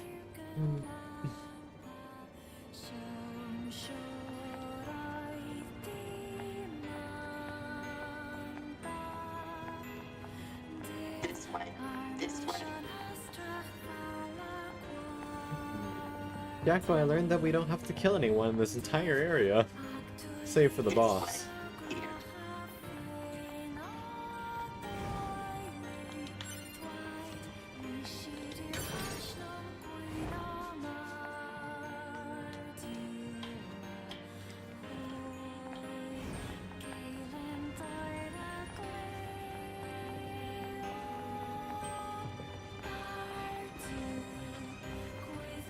God, I love this game's music.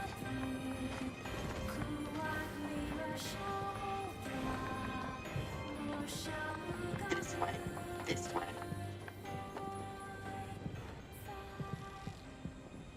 What's that?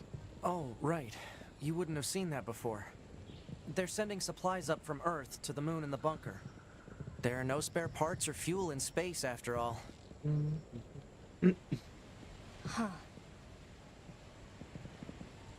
But of course, Kazar. How else is she going to seduce Nines?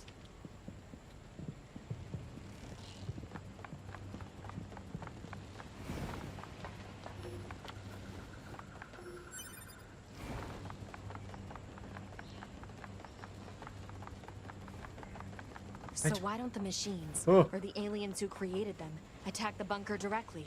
They originally came here from outer space, right? Well, there are a few theories about that, but no one knows for sure. Hard to tell what an alien is thinking, you know? I really did forget that they introduced us to Pascal's village so early.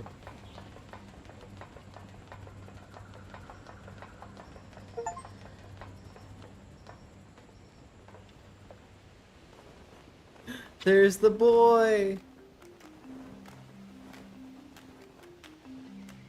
Oh yeah, he's definitely getting a good view.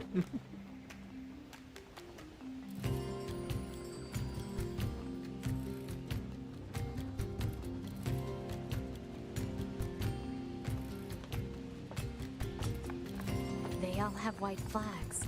Looks like they really don't want to fight. Hi, Pascal. Good to see you, buddy. Before we begin, there's something you must understand. We are not your enemies. 2B! We can't trust anything the machines say. I understand that you see us as the enemy, but... Well, anyway. My name is Pascal. I'm the leader of this village. Those who reside here desire nothing more than to live a peaceful existence. Look around for yourself. You'll see that it's true.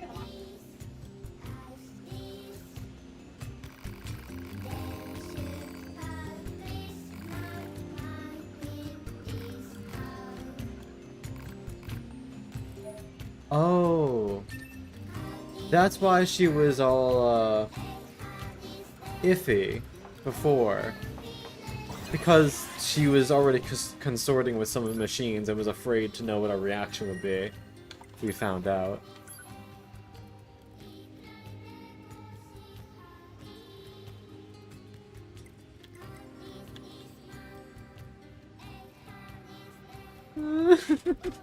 Oh, 6-0.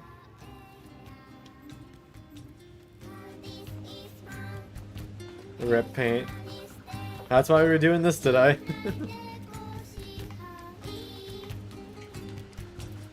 God, the music in this game is so good.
Alright.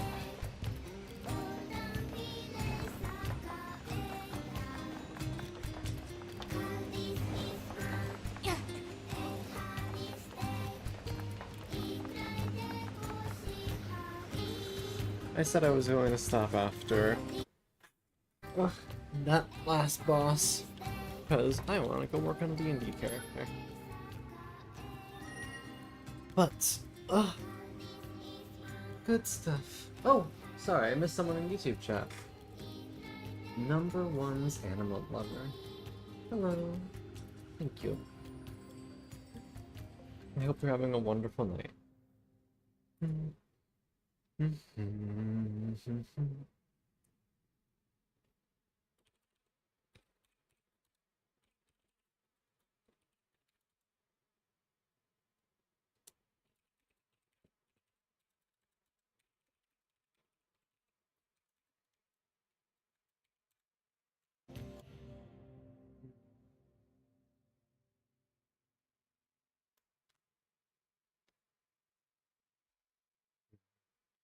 Da, da, da, da, da, da, da. Okay. Let's see who we can raid. Bum, ba, bum, ba, da, da, da, da, da, da, da, da. Aya dera mi santo kaya soy timo varake yo.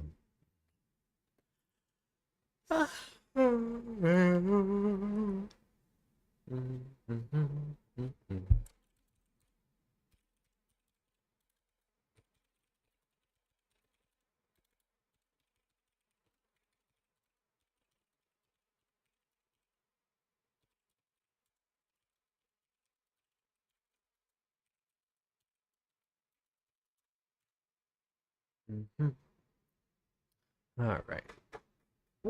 Let's see. There's not that many people I know online right now. Surprising. And the few I do know, one is playing fucking League of Legends. I'm not raiding into that, as is legally required.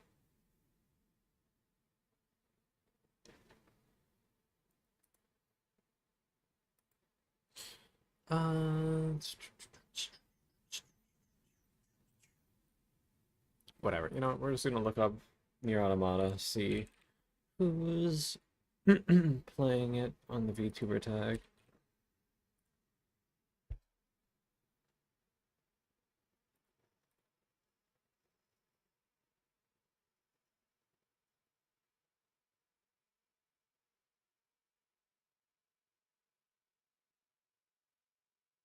Oh, someone's first time playing. Hmm? Ah, yes. I believe they're called a kitsune. That's my boy.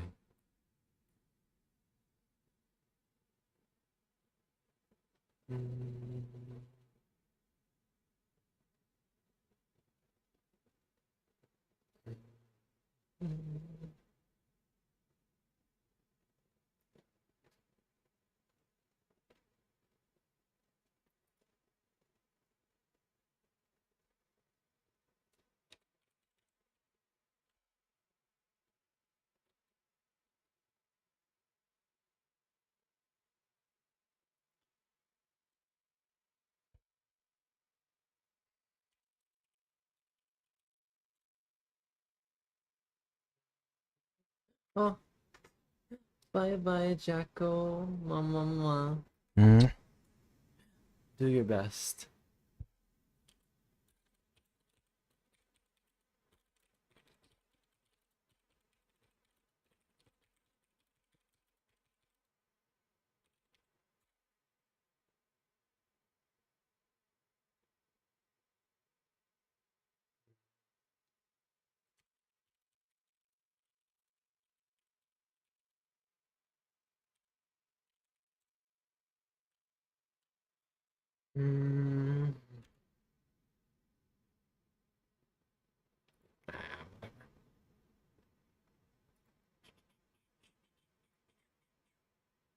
This cute. This person has an oversized. Oh, they're not even. Oh, this dork isn't even at 100 or at 50 followers yet. Yo, let's rate them.